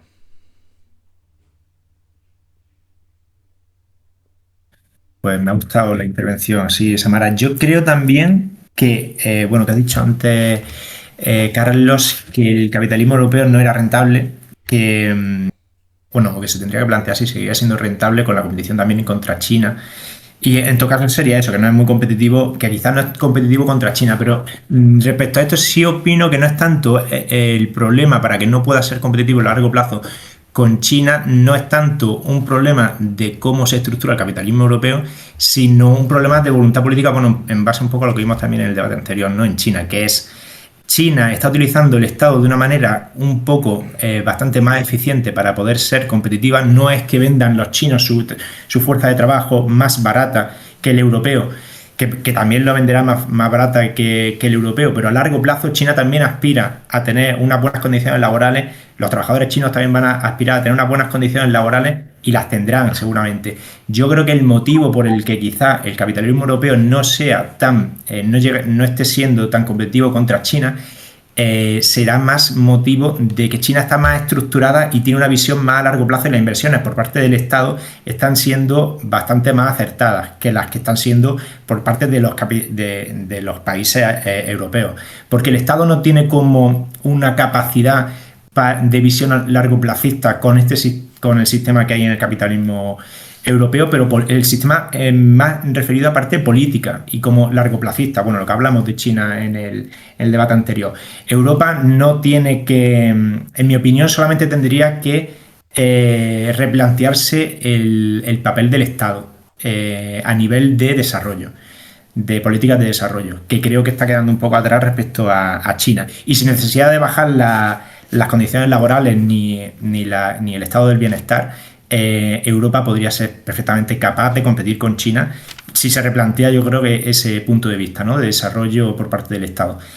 Que bueno, aquí yo no sé si a lo mejor otro punto de vista liberal pues me dice otra. Ah, y por cierto, la teoría del valor de Marx que ha salido, bueno, esta sale mucho cuando en los debates anteriores. Y en ese caso yo creo que el tema de relacionar el coste producido con el valor del producto, la verdad que fue uno de los grandes fracasos de la teoría marxista, y que creo que a la hora de planificar en la Unión Soviética no venía del todo mal la teoría del valor-trabajo, pero a la hora de intentar tenerla en cuenta en una economía de mercado no tiene ningún sentido. Claro, en la Unión Soviética puede tener sentido, algo de sentido, la teoría del valor-trabajo, porque obligas y estandarizas precios, o sea, y obligas a que los precios se mantengan en un nivel, y porque obliga a que los trabajadores compren una cosa y no otra, y no permite. O sea, quiero decir, porque no hay no es realmente un valor, lo que hay es una cobertura de necesidad. Pero vamos, en cualquier sistema que no sea de planificación central vamos, que sea parecido al nuestro, no tiene ningún sentido la teoría del valor trabajo. Bueno, ya está, y ahí me quedo para darle la palabra al siguiente. Vale, pues Bruno, Carlos y luego Sergio, ¿vale? Te toca, Bruno. Estás silenciado. Que digo que estás silenciado, no te oímos. Siempre igual.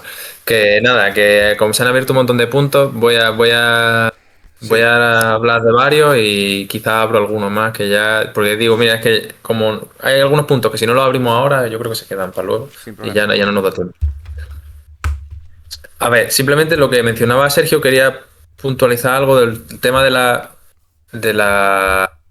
por qué. O no, lo había abierto Rafa, ¿no? De la financiación alemana de los bolcheviques y tal.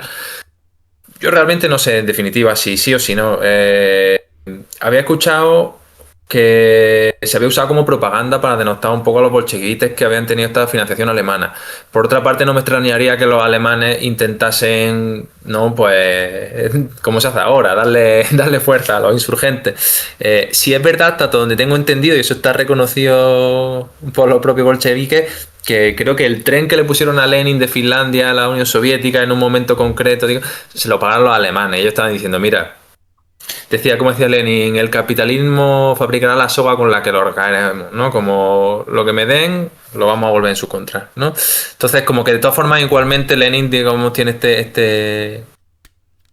quizás también esta forma de pensar muy, muy pragmática, ¿no? De, mira, a mí me dan dinero, yo lo uso para lo que me da la gana, ya. Pero no sé, en última instancia. Lo que sí es verdad es que la parte política, lo que ha dicho, o sea, que también llegaron a ese punto, yo creo que pues puede ser que en parte por una ayuda externa, pero también seguro que por cómo gestionar el momento político, porque es que el gobierno socialdemócrata, claro, al final se hace la Revolución de Febrero por una serie, digamos, acaba habiendo esta efervescencia social por una serie de condiciones que existen en Rusia y la guerra encima de todo eso, y el gobierno, digamos, de Kerensky de febrero no da solución a nada, y además, como habéis leído en el libro, luego además a las manifestaciones y las huelgas y todo este rollo las reprime violentamente, empieza otra vez así. Entonces, claro, de repente se ven como que esto era que nos decía que no iba a traer, digamos, no iba a traer la paz, no iba a traer un poco la sociedad democrática, no la está metiendo dobla. Pues claro, ahí es donde entran, dijeron, bueno, pues los siguientes, yo entiendo que esa maniobra política de los bolcheviques es un poco eso, es aprovechar lo que ellos ya vaticinaban que iba a ser el fracaso del gobierno socialdemócrata para dar respuesta a los problemas que había, pues capitalizaron sobre eso. Aparte de lo que tú dijiste, pues luego un momento concreto a lo mejor del intento de golpe de estado de Kornilov y todas estas cosas.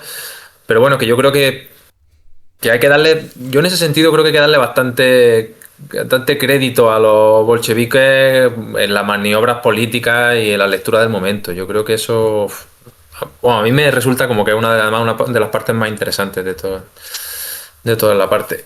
Luego, lo de la teoría del valor trabajo que ha mencionado Rafa, a mí me encantaría tener un debate sobre esto, pero yo me gustaría que si vamos a hablar de esto lo desarrollen más, o si no lo dejamos o lo hablamos en otro momento en concreto, porque es un tema que en su momento miré mucho y como que me interesa como plantearlo, la teoría contra la realidad y ver, pero no sé si, como que creo que hay que meterse muy a fondo en eso, entonces no sé si habría ese debate o no, porque Seguro creo que que es un melón muy grande.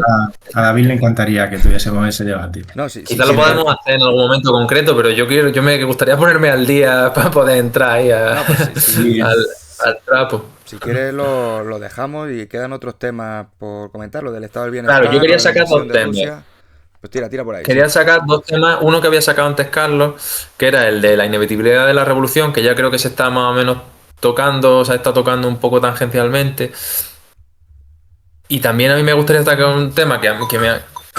perdón, medio segundo. Sin problema. Bueno, pues mientras tanto le tocaba a Sergio. Si quieres, sigue tú. No, Carlos, perdón. Vas tú, Carlos. Aunque, Vale.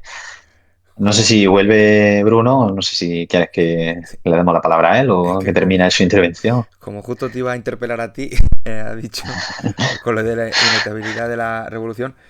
Sergio, tu comentario iba por el tema de China. No, a ver, mi comentario se sale un poco del tema, es un poco volver a lo que Carlos ha hablado sobre lo que ha dicho no sé si es el primer ministro de Alemania, Ah, sobre que se tenía Sí. que aumentar la productividad. Personalmente no puedo estar más en contra de lo que dice este señor, porque al fin y al cabo yo creo que el mercado funciona por oferta y demanda, ¿no? Entonces, yo que estoy trabajando en una cervecería pequeña, bueno, si habláis sobre, o sea, si pensáis en una cervecería de los Países Bajos, todo el mundo conoce a Heineken.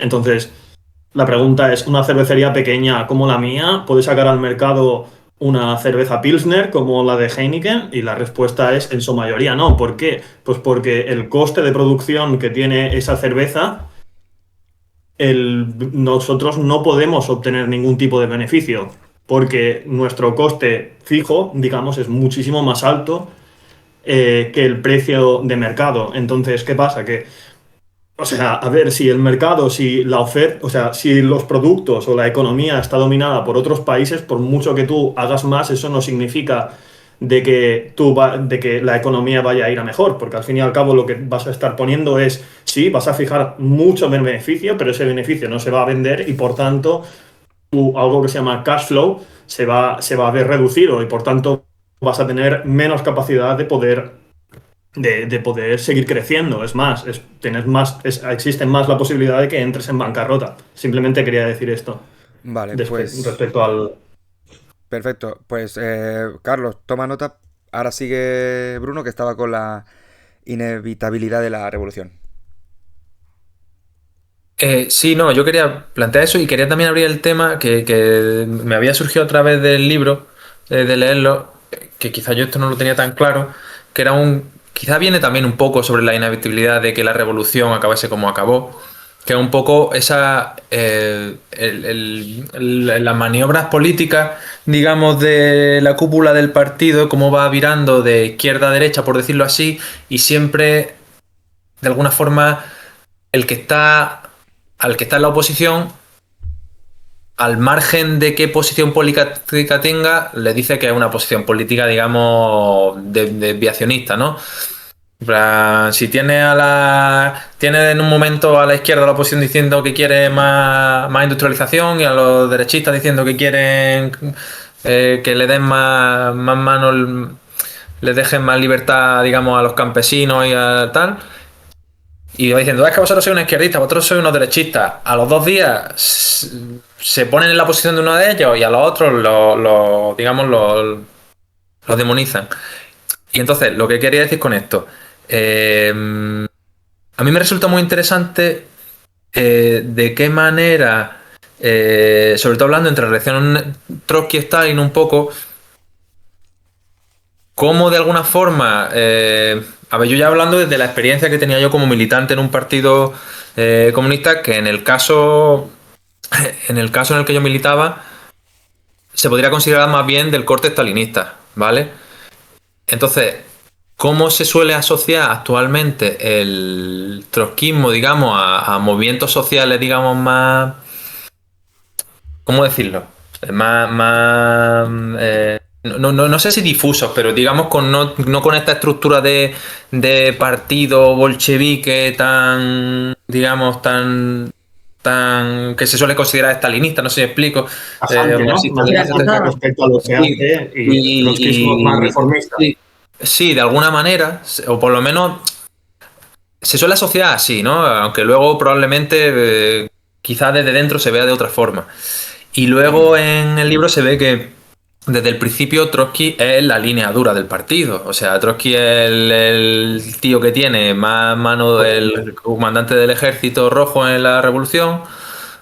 Digo, en la guerra civil, de hecho, le tienen que cortar un poquito las alas porque parece que se pasa, ¿no? Que quiere militarizar directamente allí lo quiere militarizar todo. Luego es el primero que quiere meter la industrialización, lo primero. Y digamos que acaba siendo, digamos, Trotsky de alguna forma la oposición de izquierda.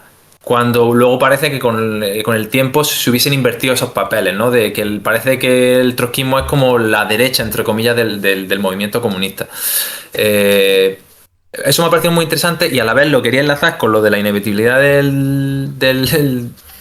lo del degeneración de la revolución, por decirlo así. ¿Hasta qué punto da la sensación de que la revolución degenera a raíz de la industrialización forzosa del campo, ¿no? Y entonces de lo que se estaba hablando, digamos, desde el control desde arriba y de intentar hacer las cosas a la fuerza, industrializar a la fuerza, de no entender la psicología campesina, de gestionar, digamos, todo el campesinado sobre todo, ¿no? Pero claro, si yo pienso, ¿qué alternativa habría que el líder que hubiese sido alternativa clara a Stalin hubiese sido Trotsky? Pero claro, pienso, Trotsky realmente estaba diciendo, era el que tenía más mano dura y el que tenía más, digamos, más vocación de industrialización desde el principio. ¿Hasta qué punto hubiésemos estado en el mismo lugar, pero antes o de una forma... Yo no digo que hubiese sido inevitable que acabasen así exactamente las cosas, pero leyendo el libro me da la sensación de que los líderes y en general el Partido Comunista tenían mucho menos control de la situación de lo que ellos dicen que tenían. No, pues cuando tú lees bueno, sí, a cualquiera de ellos, a un político, da la sensación de que dentro de toda esta teorización súper grande que hay sobre cualquier tema, da la sensación que tienen mucho control sobre todo, de que se entiende todo muy bien y que a través de esta racionalización y esta teorización de cada cosa entienden perfectamente a dónde están yendo las cosas y se habla con una confianza y claro, luego ves la perspectiva histórica entera y dices, ¿hasta qué punto esta gente realmente tenía el toro por los cuernos o no? Bueno, ya está, no sé, esa era un poco lanzar todo eso. Muy bien, sí, Rafa, toma nota. A ver, se han abierto muchos temas, ahora te toca a ti, Carlos, responde lo que quieras, pero, o sea, estaba el tema de el estado del bienestar, una visión económica versus una política y el papel de los planes quinquenales, el tema de la teoría del valor de Marx. Me parece perfecto que lo comentes todo, pero si te parece bien, puedes terminar con el tema de trotskismo versus stalinismo, que creo que es lo que está más relacionado con el tema del libro, y luego seguimos por ahí. Pero ya te digo, siéntete libre, organízate como tú veas. Y si os parece que me dejo algo, lo decís y ya está. Y bueno, lo último que has comentado también del efecto de la industrialización sin conocer el campo correctamente y ese aparente control que tenían los intelectuales del partido, y que luego ves que no es tal, porque entiendo que los planes quinquenales muchas veces se reescriben. También creo que está bastante relacionado con el libro. Lo digo por acotar un poco porque llevamos ya 1 hora y cuarto y para que no se queden temas importantes fuera. No sé qué te ríes, Rafa, pero bueno, adelante, Carlos. Vale, a ver, yo me sumo a la propuesta de Bruno de hacer un debate sobre la teoría del valor o a plantear el debate como Ley de la oferta y de la demanda versus ley del valor. Si queréis, podemos plantear el debate así. Yo me postularé como defensor de la ley del valor y podemos debatir largo y tendido sobre valor de uso, valor de El cambio. valor son las dos teorías, sería valor trabajo, ¿no? Valor trabajo Sí, valor, o otras trabajo. teorías, que es. Exactamente, u otras teorías, o focalizarnos en la ley del valor. Pero claro, si entramos ahí, pues como bien dice Bricio, echaremos la tarde, ¿no? Pues Yo lo organizo quiero para otro volver, día. quiero volver a cuestiones concretas que se han Sí. planteado. Y una cosa que en la primera intervención anterior se me olvidaba decir, y creo que es importante, era algo que había dicho Rafa, ¿no? Es decir, ¿por qué el partido bolchevique sube tan rápido? Sergio lo ha respondido parcialmente, ¿no? Pero para mí se responde de manera muy sencilla esa pregunta. Es porque el partido bolchevique es el único partido que desde febrero de 1917 hasta octubre de 1917 mantiene una postura coherente con el programa del campesinado y los obreros cuando salen a manifestarse contra el zar en 1917 pidiendo paz, pan y tierra. Eso, el partido bolchevique lo defiende en 1917 a lo largo de todo el año. Y obviamente el partido cadete, que es un partido burgués, lo primero que hace cuando entra en el gobierno es que siguen en la guerra. Siguen en la guerra y además acentúan algunas de las medidas restrictivas, incluso eh, contra la revolución del propio partido digo, con respecto al propio zarismo, ¿no? Después habla de Kornilov, este general zarista que intentó dar un golpe de estado para volver al zarismo. Eso es también central para entender el ascenso de hecho, es la oportunidad de oro que tiene el partido bolchevique para hacerse fuerte en Rusia. Y es que el partido bolchevique, que ya estaba organizado en milicias, frena ese golpe y salva al régimen burgués que al mismo tiempo estaba combatiendo. Y eso le da una legitimidad brutal para después hacer la revolución en octubre de 1917, una revolución que prácticamente se hace sin derramar sangre, ¿no? No es una revolución para nada violenta, en la que se toma el Palacio de Invierno en San Petersburgo y en el que ya poco a poco se va expandiendo la revolución por el resto del país, ¿no? En Moscú sí va a ser bastante violento, va a haber enfrentamientos que fueron bastante violentos, ¿no? Carlos, Eh, Carlos, una pregunta sí, con respecto a esto. Yo en algún sitio he leído que, bueno, en un libro de Juan Elaba Galán, que es deliberado, esto de que hay ese gobierno transitorio entre zarismo y luego la propia revolución rusa que ya toma el mando con Lenin a la cabeza. Ese gobierno provisional, de alguna manera, está aceptado por los bolcheviques porque como iban a tener que comerse muchas contradicciones, pues dijeron, oye, comeos el marrón vosotros y luego nosotros ya tomamos el poder y podemos vendernos como mejores que vosotros. ¿Fue eso una estrategia o es una casualidad? Sí, sí, se puede decir más o menos así. Así, el partido bolchevique, de hecho, incluso entra en el Parlamento en esos meses Sí, y tiene representación. sí. Se mantiene la minoría buena parte de esa representación. Lo que pasa es que progresivamente, a medida que pasan esos meses, se va viendo cómo el Soviet de Petrogrado, sobre todo, se va convirtiendo en una institución cada vez más fuerte. Allí están yendo delegados y representantes de prácticamente todos los puntos de Rusia, mientras que en la Duma pues sigue sobre representada por un régimen burgués que quiere la guerra, que quiere pues todo aquello que se supone que no quería la revolución de 1917 de febrero, me refiero. Y por eso, de hecho, justo antes de la toma del asalto del Palacio de Invierno, se sale del gobierno. Es decir, los bolcheviques se salen del Ujú. gobierno como diciendo, hemos agotado esta vía, aquí ya no se puede hacer más, es el momento de la toma del poder y de esa frase mítica de Lenin de todo el poder a los soviets, ¿no? Ya es como ya ahí cuando se da. Yo os recomiendo muchísimo, si queréis entender esos meses, un libro que se llama 10 días que sacudieron el mundo, no sé si alguien lo ha leído, de John Reed, que fue un periodista estadounidense que vivió la revolución en esos meses, ¿no?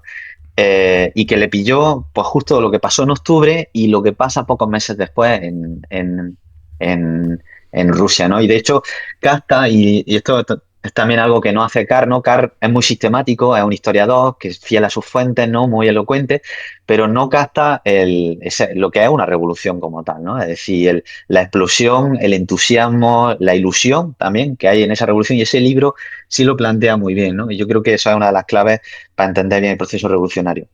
Después, me quiero centrar en dos cuestiones.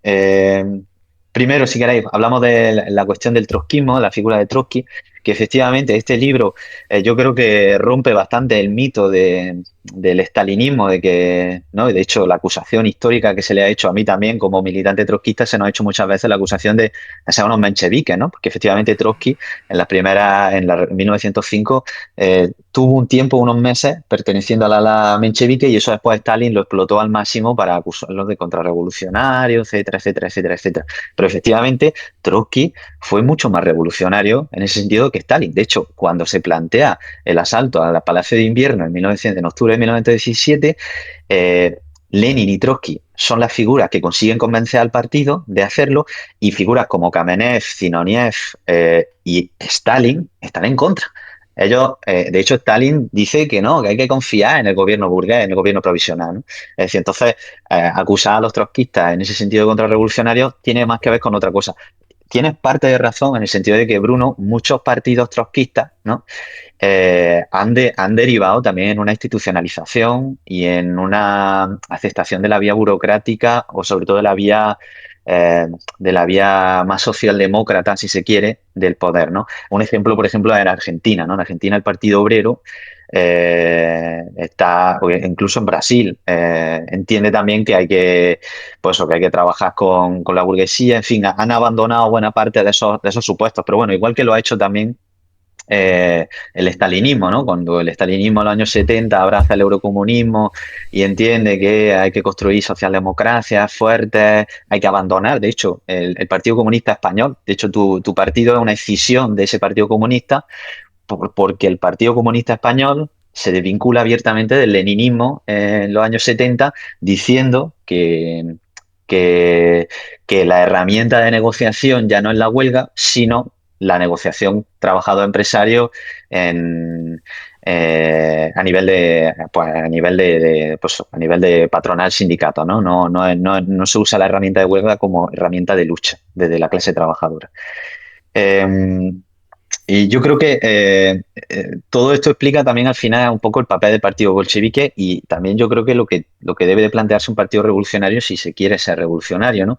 Y se ve muy bien, y Bruno al principio lo decía, el partido bolchevique es un partido de cuadros, efectivamente, y eso se ve muy bien en esos meses. Muchas veces otros partidos de la oposición al zarismo y también al gobierno provisional, como pueden ser el Partido Socialista Revolucionario o el Partido Menchevique, van siempre al remolque de lo que está haciendo el partido bolchevique.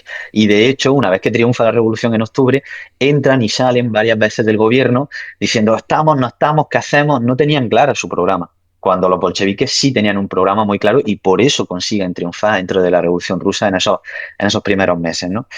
Eh, Después quiero volver a lo que era el debate sobre el papel de lo que ha dicho Samara, y también, y también lo ha dicho Rafa, en relación a la gestión política que se tiene o se puede hacer del sistema económico capitalista, ¿no?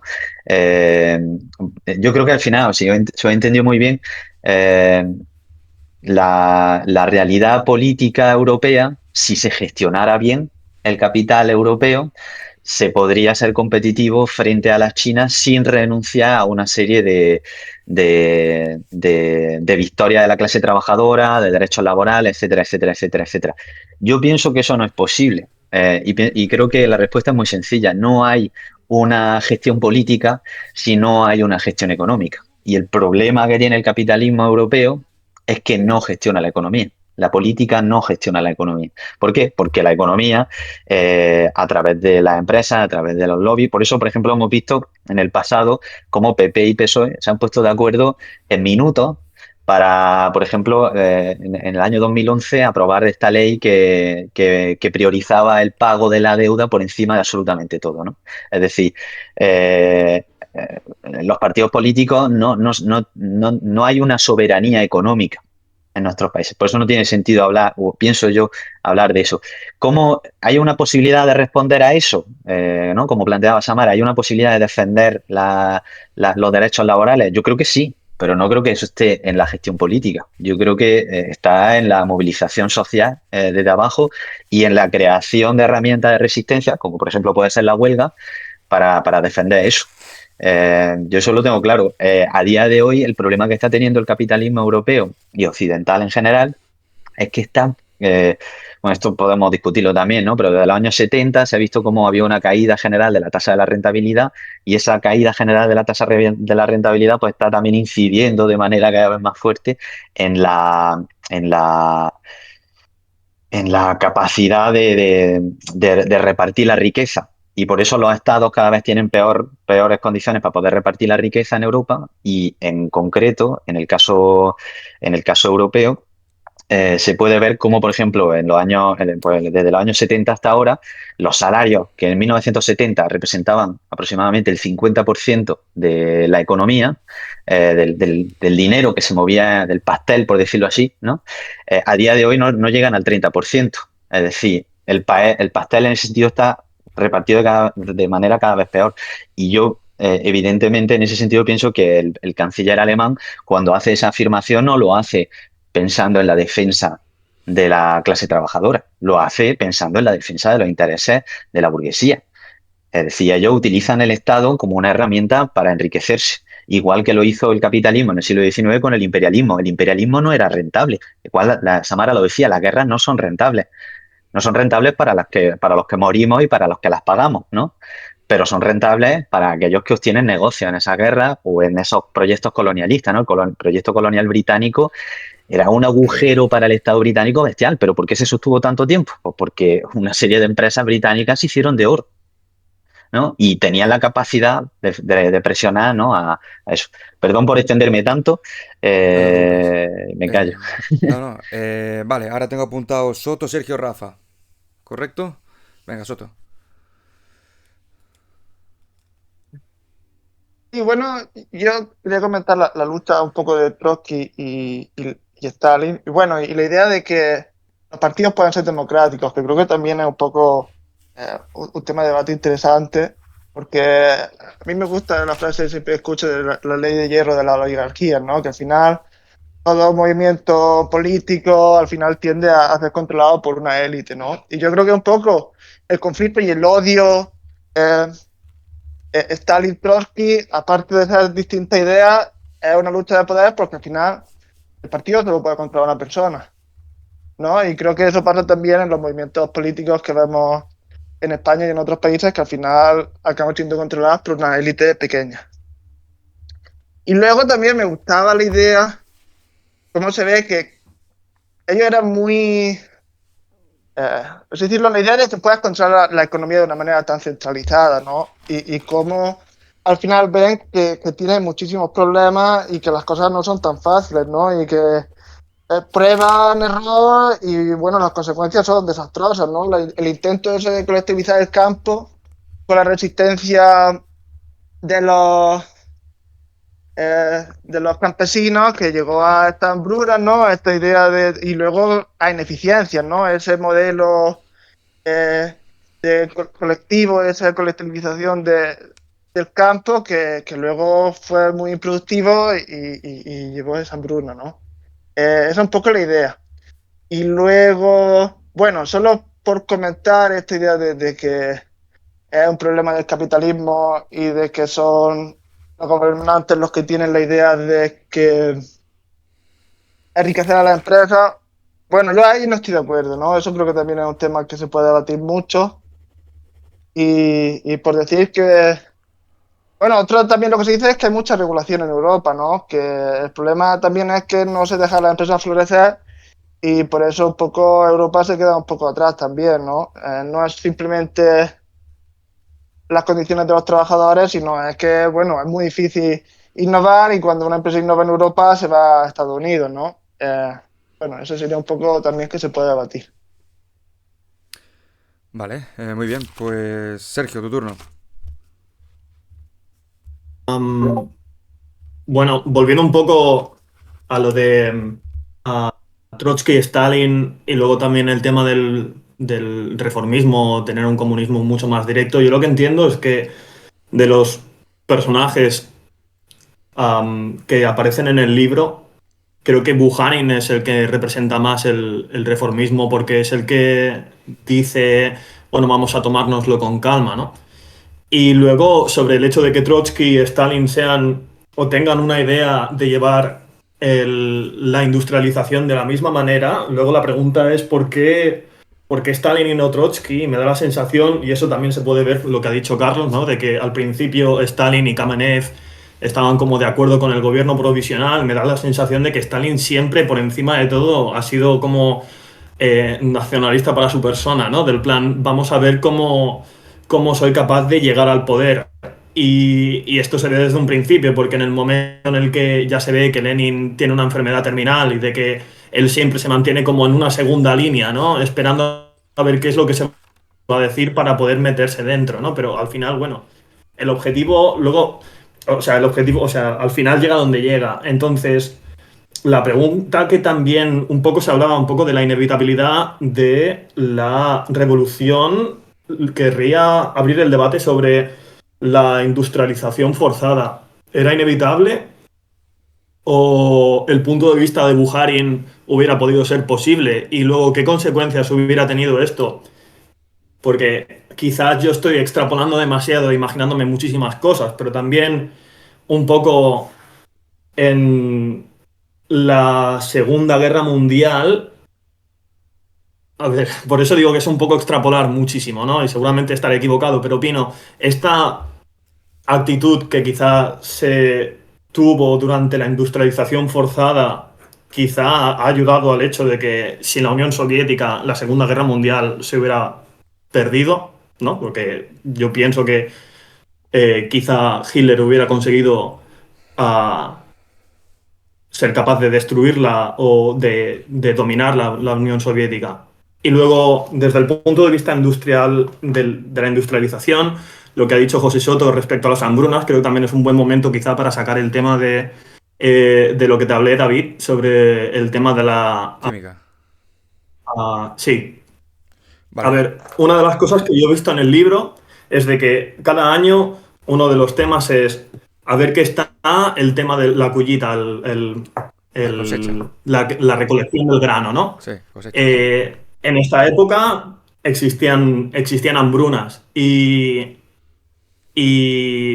bueno, a partir de buscar información y de leer otros libros, pues te preguntas, hostia, ¿y por qué hay hambrunas, ¿no? En esta época. Porque el tema está en que hoy en día, bueno, pasó algo en el siglo XX, a partir de este hecho, pues existe un crecimiento poblacional que genera, ¿no? en el boom, en el baby boom. Entonces yo encontré de que allá por principios del siglo XX, un señor que se llamaba Fritz Haber encontró la manera de producir sintéticamente amoníaco. Entonces es una reacción química que es el gas nitrógeno con el gas hidrógeno. Es un equilibrio químico, es decir, que en condiciones normales existe una reacción de ida y vuelta, es decir, el amoníaco puede otra vez ser nitrógeno y hidrógeno y viceversa. Pero esto lo encuentra Fritz Haber y entonces otro señor llamado Karl Borsch, que trabaja en BASF, encuentra la manera de llevar este proceso a escala industrial a partir de aplicar muchísima temperatura y muchísima presión en la reacción y así poder obtener y fijar el amoníaco.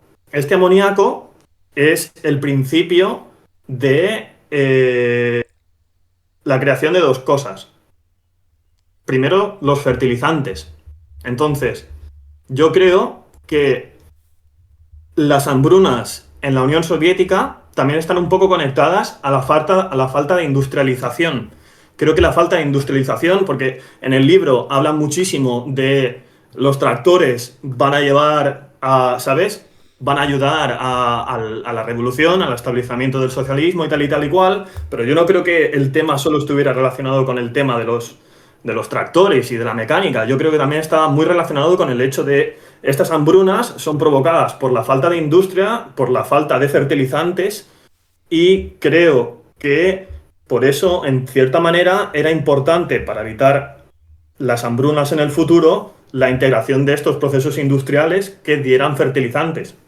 Lo que también hablan también es de que este hecho, esta reacción química no solo da fertilizantes, también son la base de la industria militar. ¿Por qué? Porque si tú reaccionas primero haces una oxidación del amoníaco a ácido nítrico, luego tienes una reacción de ácido-base, que es el ácido nítrico, lo reaccionas con un amoníaco y lo que te produce es nitrato de amonio. Y el nitrato de amonio funciona para dos cosas. Es uno de los principales fertilizantes, pero también es muy peligroso porque es muy oxidante y es la base de muchos de los explosivos, ¿no? Entonces, ¿qué pasa? Que esta situación, o sea, este descubrimiento tiene como un poco de, ¿sabes? Es muy bueno, pero a la vez también tiene una parte negativa, y es de que también es responsable de muchísimas guerras, de muchísima industria militar y por tanto de la muerte de muchísimas personas. Pero Por ¿de ejemplo, qué la año Primera es Guerra esto? Mundial. Igual que la energía atómica, ¿no? Sí, sí. El año de la Sí, industrialización de este proceso, ¿cuándo es? este proceso, la industrialización de este descubrimiento pasa sobre la Primera Guerra Mundial. Vale. Entonces, lo primero, y está integrado dentro de Alemania. Entonces, para lo primero que lo utilizan es no para hacer fertilizantes, es para hacer explosivos y para hacer otra cosa que se llama gas mostaza, que Vale. lo utilizó Alemania durante toda la durante toda la Primera Guerra Mundial. Entonces, sí que es anterior a la revolución Rusa. comunista, pero eso no significa de que, o sea, estás en un contexto de que la Unión Soviética se sale de la Primera Guerra Mundial cuando este descubrimiento está integrado en Alemania en un contexto de guerra, por tanto, no creo que sea algo que se expanda así tan fácilmente al resto del mundo. Entonces, luego, ni termina la Primera Guerra Mundial, pasa la revolución y seguramente entiendo de que en estos procesos de industrialización de la Unión Soviética es cuando se comienza a introducir esto. Y eso puede de alguna manera haber Entonces, afectado al desarrollo del campo, porque también yo creo que puede el hecho. Exacto, hay- exacto. Estaba como muy anclado en el pasado, en latifundios eh, y bueno, yo creo que a partir de la industrialización también se integran estos procesos y por tanto se pueden evitar hambrunas. Esto tampoco explica un poco, no explica lo que pasa a partir de 1931 y 1932, que es que muere muchísima gente. sí. Pero también creo que es una decisión, es una situación quizás provocada también por las decisiones de la colectivización del campo y lo que ello implicó y la falta de recursos por parte del Estado, creo, de poder proveer a todo un Estado sin ellos haber sido los principales, sin tener, supongo, suficiente experiencia o conocimiento como para manejar el campo como lo conocían pues los kulaks o la gente que cultivaba el campo hasta ese momento. Bueno, los principales ingenieros extranjeros que vienen son alemanes o norteamericanos, ¿no? Se dice en el libro. Los Y norteamericanos. por ahí podría haber entrado quizá esto, pero no durante el contexto de la Guerra Mundial, sino posteriormente, y eso de alguna manera puede dar un impulso Sí, a la industrialización del campo. Esa es un poco tu tesis, pero ya sería a partir de los años sí, 30 porque está la hambruna esa famosa. sí, Pues sí, claro, todo eso es. influye. Eso para mí es una hipótesis que tiene bastante sentido. Sí, para mí también. Em, ¿Has acabado? Pues Rafa, tu turno. Sí, Eh, vale. Yo veo aquí un posible triple debate futuro, que sería teoría del valor trabajo, que además son tres temas que están relacionados. Teoría del valor trabajo, las leyes de hierro de la oligarquía, que la ha sacado, y yo lo he propuesto alguna vez el libro de Mitchell, no ha salido, pero... Y porque también tiene que ser un tostón, imagino, pero estaría bien leérselo. Y la gráfica de la rentabilidad salarios, que es otro tema que habla yo unas cuantas veces con David.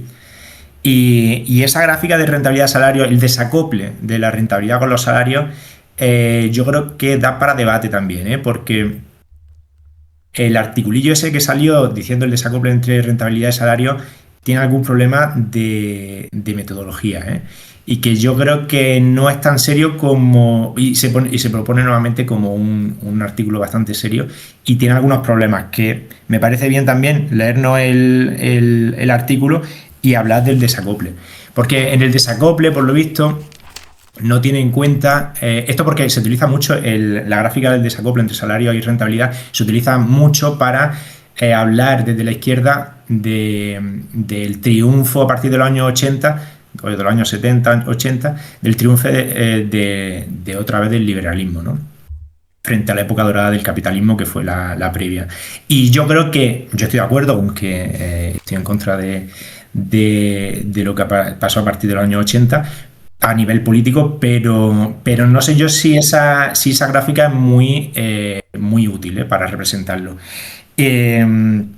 O sea que si quisierais, es un tema sobre el que yo también estoy bastante interesado. Teoría del trabajo, del valor trabajo, ley de la oligarquía y rentabilidad de salario, gráfica de rentabilidad de salario.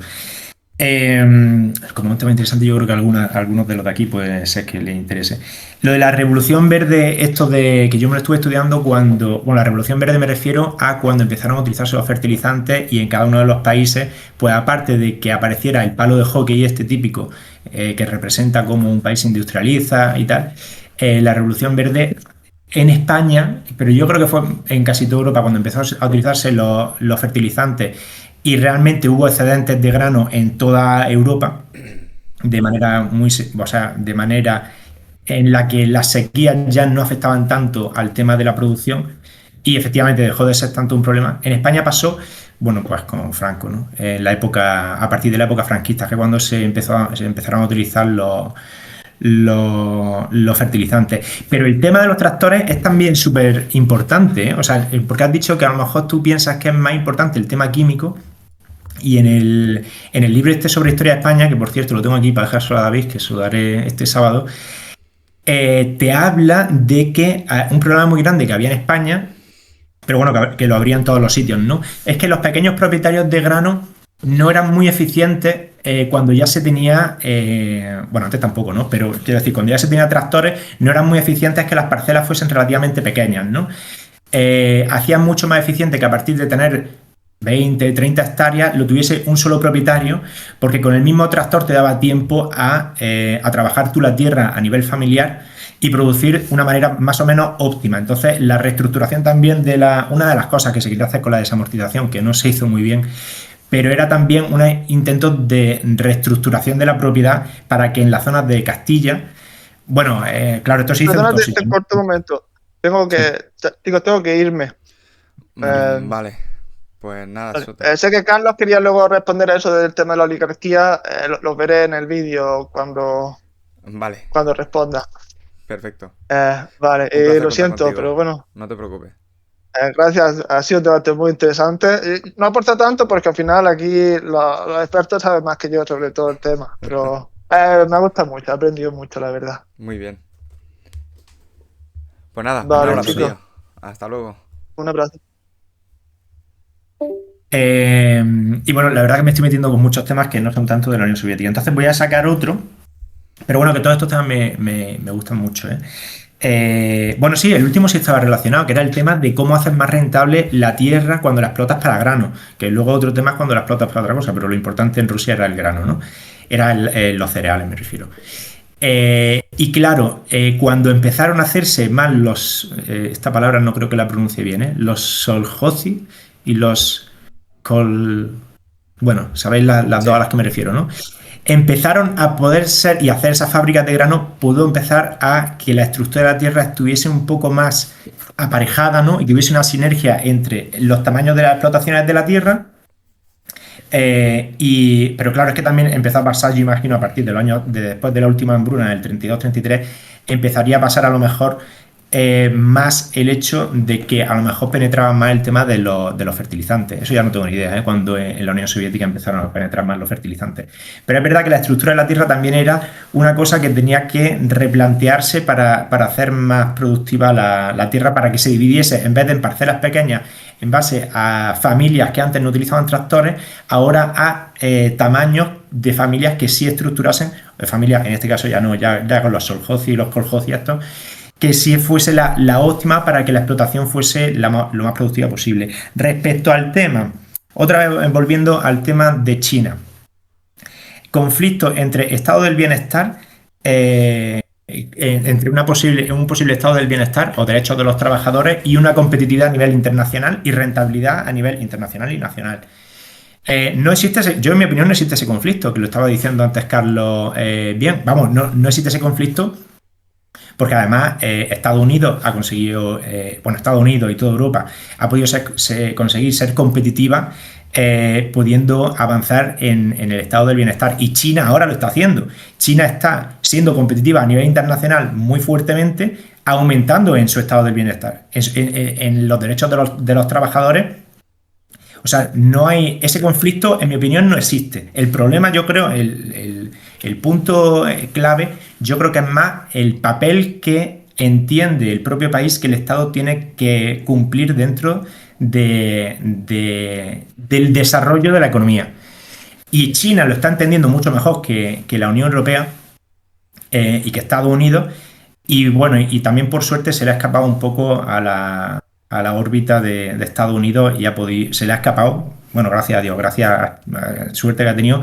Y China se ha podido escapar un poco del foco de Estados Unidos durante unos años y ha podido desarrollarse hasta tal punto en el que llega a ser competitiva. Y seguirá siendo competitiva. China va a seguir siendo competitiva, en mi opinión, va a ser más competitivo que Estados Unidos y que Europa, y lo va a hacer aparejado a una mejora de las condiciones de vida de los trabajadores. Es decir, va a crear su propio estado del bienestar. Con una estructura política distinta y más autoritaria, pero va a crear su propio estado del bienestar y los trabajadores van a estar cada vez mejor. Es decir, no existe conflicto entre derechos de los trabajadores y rentabilidad, o mejor dicho, competitividad, que es de lo que realmente tenemos que hablar, competitividad internacional de las empresas. No existe dicho conflicto, en mi opinión. Existe el problema del papel del Estado. Y bueno, ya está, aquí termino, pero... Vale, un segundo. Antes de que siga Carlos, a ver, llevamos 2 horas casi de debate, son las 12, no sé cómo va a ir de tiempo, pero claro, yo en principio dije hasta las 12. La Samara ya se tiene que ir más o menos. Sí. Contigo justo también estoy yo. Yo me tengo que ir también. Vale, pues mira, si os parece, la última intervención de Carlos y luego hacemos cada uno da una breve impresión de lo que le ha parecido el debate y todos los debates que has propuesto, y bueno, tú, Rafa, principalmente, y alguno más, que bueno, que esto es la primera parte de una serie de 3 debates, o sea, luego vamos a ver ya cómo funciona bien el comunismo en el segundo debate, y ahí quizás sí que se puede ya hablar de la teoría del valor trabajo, de la rentabilidad de los salarios y de la ley de hierro de las oligarquías, que bueno, vamos a abarcar principalmente el periodo en el que está Stalin. Luego ya en el tercero veremos cómo ya pues decae la Unión Soviética hasta desaparecer. Entonces, si te parece, Carlos, tú haces el último comentario. Si alguien se queda con algo más, que me lo diga. Y luego ya una breve ronda de cada uno de impresiones y cerramos el debate, ¿vale? Pues venga, Carlos, adelante. Vale, muy rápido. Bueno, justo relacionado con lo que decía de los posibles debates que se pueden plantear, yo creo que un debate también interesantísimo, si queremos estudiar el comunismo a fondo, es precisamente una cosa que ha planteado Sergio en su intervención, que es el gran debate que hay entre Preobrazhensky, es decir, los industrializadores, y Bukharin, los agrarios, ¿no? Los agraristas, por decirlo así, ¿no? Y ese gran debate, yo creo que al final no termina resuelto porque llega la mano dura de Stalin desde esa posición centrista y no termina realmente dándonos un resultado viable de eso, ¿no? Yo creo que eso enlaza también con la pregunta de Bruno, ¿no? Es decir, ¿era inevitable la degeneración de la revolución? ¿Se hubiera dado con Trotsky, que era muy radical y que quería militarizar el campo, también esa dinámica?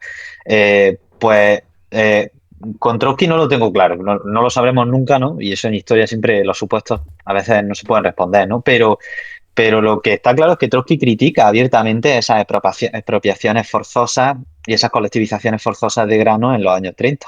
Y dice que no es el camino, ¿no? Él hablaba de militarizar el campo, ¿no? En los años 20, en un momento en el que eso es central, ¿no? Y es verdad, lo decía Samara, es decir, tú necesitas una industria, en el momento en el que la revolución no se extiende por el mundo, necesitas de alguna manera desarrollarte y necesitas construir eso. Yo creo que eso lo tenían claro todos, excepto Bukharin igual, ¿no? Yo probablemente me inclino a pensar que la Segunda Guerra Mundial no hubiese ido Rusia a ningún sitio si no hubiese sido por esa industrialización, ¿no? Es decir, Rusia, creo que el tanque T-34, este famoso de Rusia, no sé cuántas unidades llegan a producir durante la Segunda Guerra Mundial. Más de 1 millón, una auténtica burrada. Es decir, llegan a unas capacidades productivas a nivel industrial impresionantes, ¿no? Creo que eso es interesante. Lo que plantea de Fritz Haber, creo que es muy curioso, porque este tío al final, el compuesto químico que tú decías que se usa para el gas mostaza, después se terminará usando también para el gas cianuro, para el Zyklon B, famoso de las cámaras de gas, que matará a muchos judíos. Y Fritz Haber, de hecho, era judío también.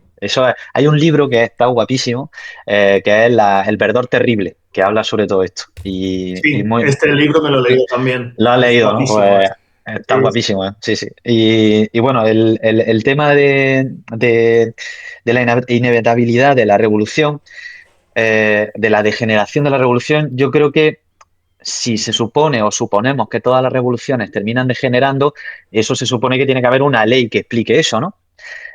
Y la ley que puede explicar que las revoluciones, o el fundamento que puede explicar que todas las revoluciones terminan degenerando, he visto yo en muchos debates siempre el argumento de, al final, los seres humanos somos egoístas y avariciosos por naturaleza, y al final terminamos centralizando todo nuestro poder. Y yo creo que eso es una afirmación muy idealista. Yo no creo que eso se pueda considerar algo, por lo menos dentro del análisis del materialismo histórico, dentro de una perspectiva analítica científica, entender al ser humano por naturaleza de una forma concreta, porque el ser humano es muchas cosas diferentes dependiendo de su contexto, dependiendo de su sociedad, dependiendo de la realidad en la que vive, ¿no? Y yo creo que por eso no podemos decir que la degeneración de la revolución es algo inevitable, porque creo que es una afirmación en ese sentido idealista. Y creo que en ese sentido no se debe de aceptar, ¿no? Eh, Después, en relación, y ya termino con lo que decía Rafa, de China, de que China está demostrando que no tiene por qué haber un conflicto entre el empeoramiento de las condiciones de la clase trabajadora y el avance del desarrollo técnico y científico, efectivamente, pero porque pienso yo que China se encuentra en una fase de su desarrollo muy diferente a la que se encuentra el capitalismo occidental. Es decir, en el caso chino, además, también hay barbarie. Y voy a explicarme, o sea, vete a las minas de cobalto en el Congo para ver la barbarie que está haciendo China allí, ¿no? Sacando Congo, sacando cobalto, financiando guerrillas, es decir, China no es tampoco la hija de la caridad en este sentido. Sí, están siendo capaces de construir un sistema del bienestar que dicen las estadísticas que ya está sobrepasando al español, de que la clase media en China es más numerosa en proporción a la española. Pero pienso que eso se construye también sobre la base de la voracidad y sobre la depredación de recursos, creo que esto también ya nos da para otro debate, ¿no? Es decir, la viabilidad del capitalismo a largo plazo, ¿no? Es decir, yo no sé cuánto le queda a este planeta aguantar lo que estamos haciéndole con esa voracidad capitalista de desarrollo tecnológico que estamos produciendo, ¿no? Y creo que China, por mucho que esté invirtiendo en renovables y que esté desarrollando una economía mucho más conducida desde el Estado, no es la respuesta ni es la alternativa a esa solución. Y pienso que Europa tampoco lo ha demostrado. Es decir, en los últimos 12, 13 años, desde la crisis del 2008, hemos visto el retroceso tan bestial que ha habido del estado del bienestar en un país como, por ejemplo, España, ¿no? Solo hay que analizar la evolución, por ejemplo, de la reforma laboral para ver cómo se ha empeorado de manera muy, muy bestia las condiciones generales de la clase trabajadora en España, ¿no? Cómo se ha abaratado el despido, cómo los convenios colectivos cada vez son más difíciles de implantar y de hacer respetar en las empresas. En la misma ciudad de Granada hay varios conflictos ahora mismo abiertos por este tema, ¿no? Porque empresas hoteleras no están aceptando convenios hoteleros para trabajadoras de limpieza que trabajan en esos hoteles. Entonces le aplican otros convenios, en fin, la explotación sigue en aumento y eso yo pienso que se está demostrando. Y la ley de la rentabilidad o la teoría de la rentabilidad de Marx, ese dato que tú dices de la gráfica es posterior, evidentemente, pero creo que también eso se podría debatir, ¿no? Es decir, esa teoría de Marx, que por cierto coge de Ricardo, que es que de la teoría de rendimientos decrecientes, que creo que es de Ricardo, Marx le da una vuelta de tuerca y la profundiza en la ley de la rentabilidad, ¿no? Que bueno, eso no quiero yo ahora abrir ese melón porque estaríamos aquí mucho más tiempo. Así que ya está, muchas gracias por escucharme y nada, me callo. No, no, nada, nada, no, gracias a ti. Vale, pues si os parece ahora, brevemente cada uno va a dar sus impresiones del debate y nos vamos despidiendo, ¿vale? El que teorizaba Marx, sino un capitalismo financiero con unas características completamente distintas. Pero en términos generales, un muy buen debate y un buen libro. Sergio, por ejemplo. Bueno, a mí me ha encantado el debate, he encantado de conoceros a todos y espero que en un futuro también me pueda ver en otro. He aprendido mucho de vosotros.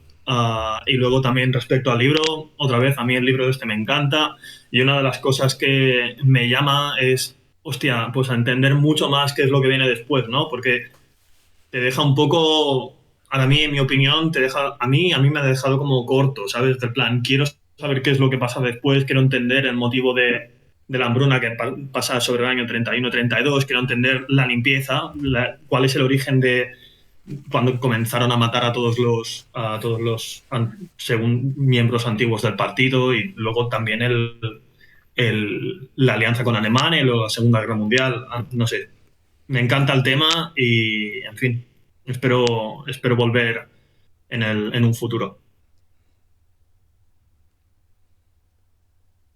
Ya han hecho su de estos Bruno, Samara y Sergio. David, falta Carlos, tú y yo. Venga, pues dale, Carlos mismo. Vale, pues sí, en principio eso, os agradezco mucho la invitación al debate y tengo muchas ganas también de poder participar en algunos de esos debates que se han planteado de cara al futuro, creo que son súper, súper interesantes. De hecho, a colación de lo que ha dicho Sergio, para hablar de esa barbarie que yo he repetido muchas veces, ¿no? Que considero que es el capitalismo, hay otro libro muy interesante que es Maniac, que es del mismo autor, que igual lo podemos leer y creo que abre algunas cuestiones chulísimas. Además, si muchos de vosotros sois físicos, creo que ese libro es una pasada, ¿no?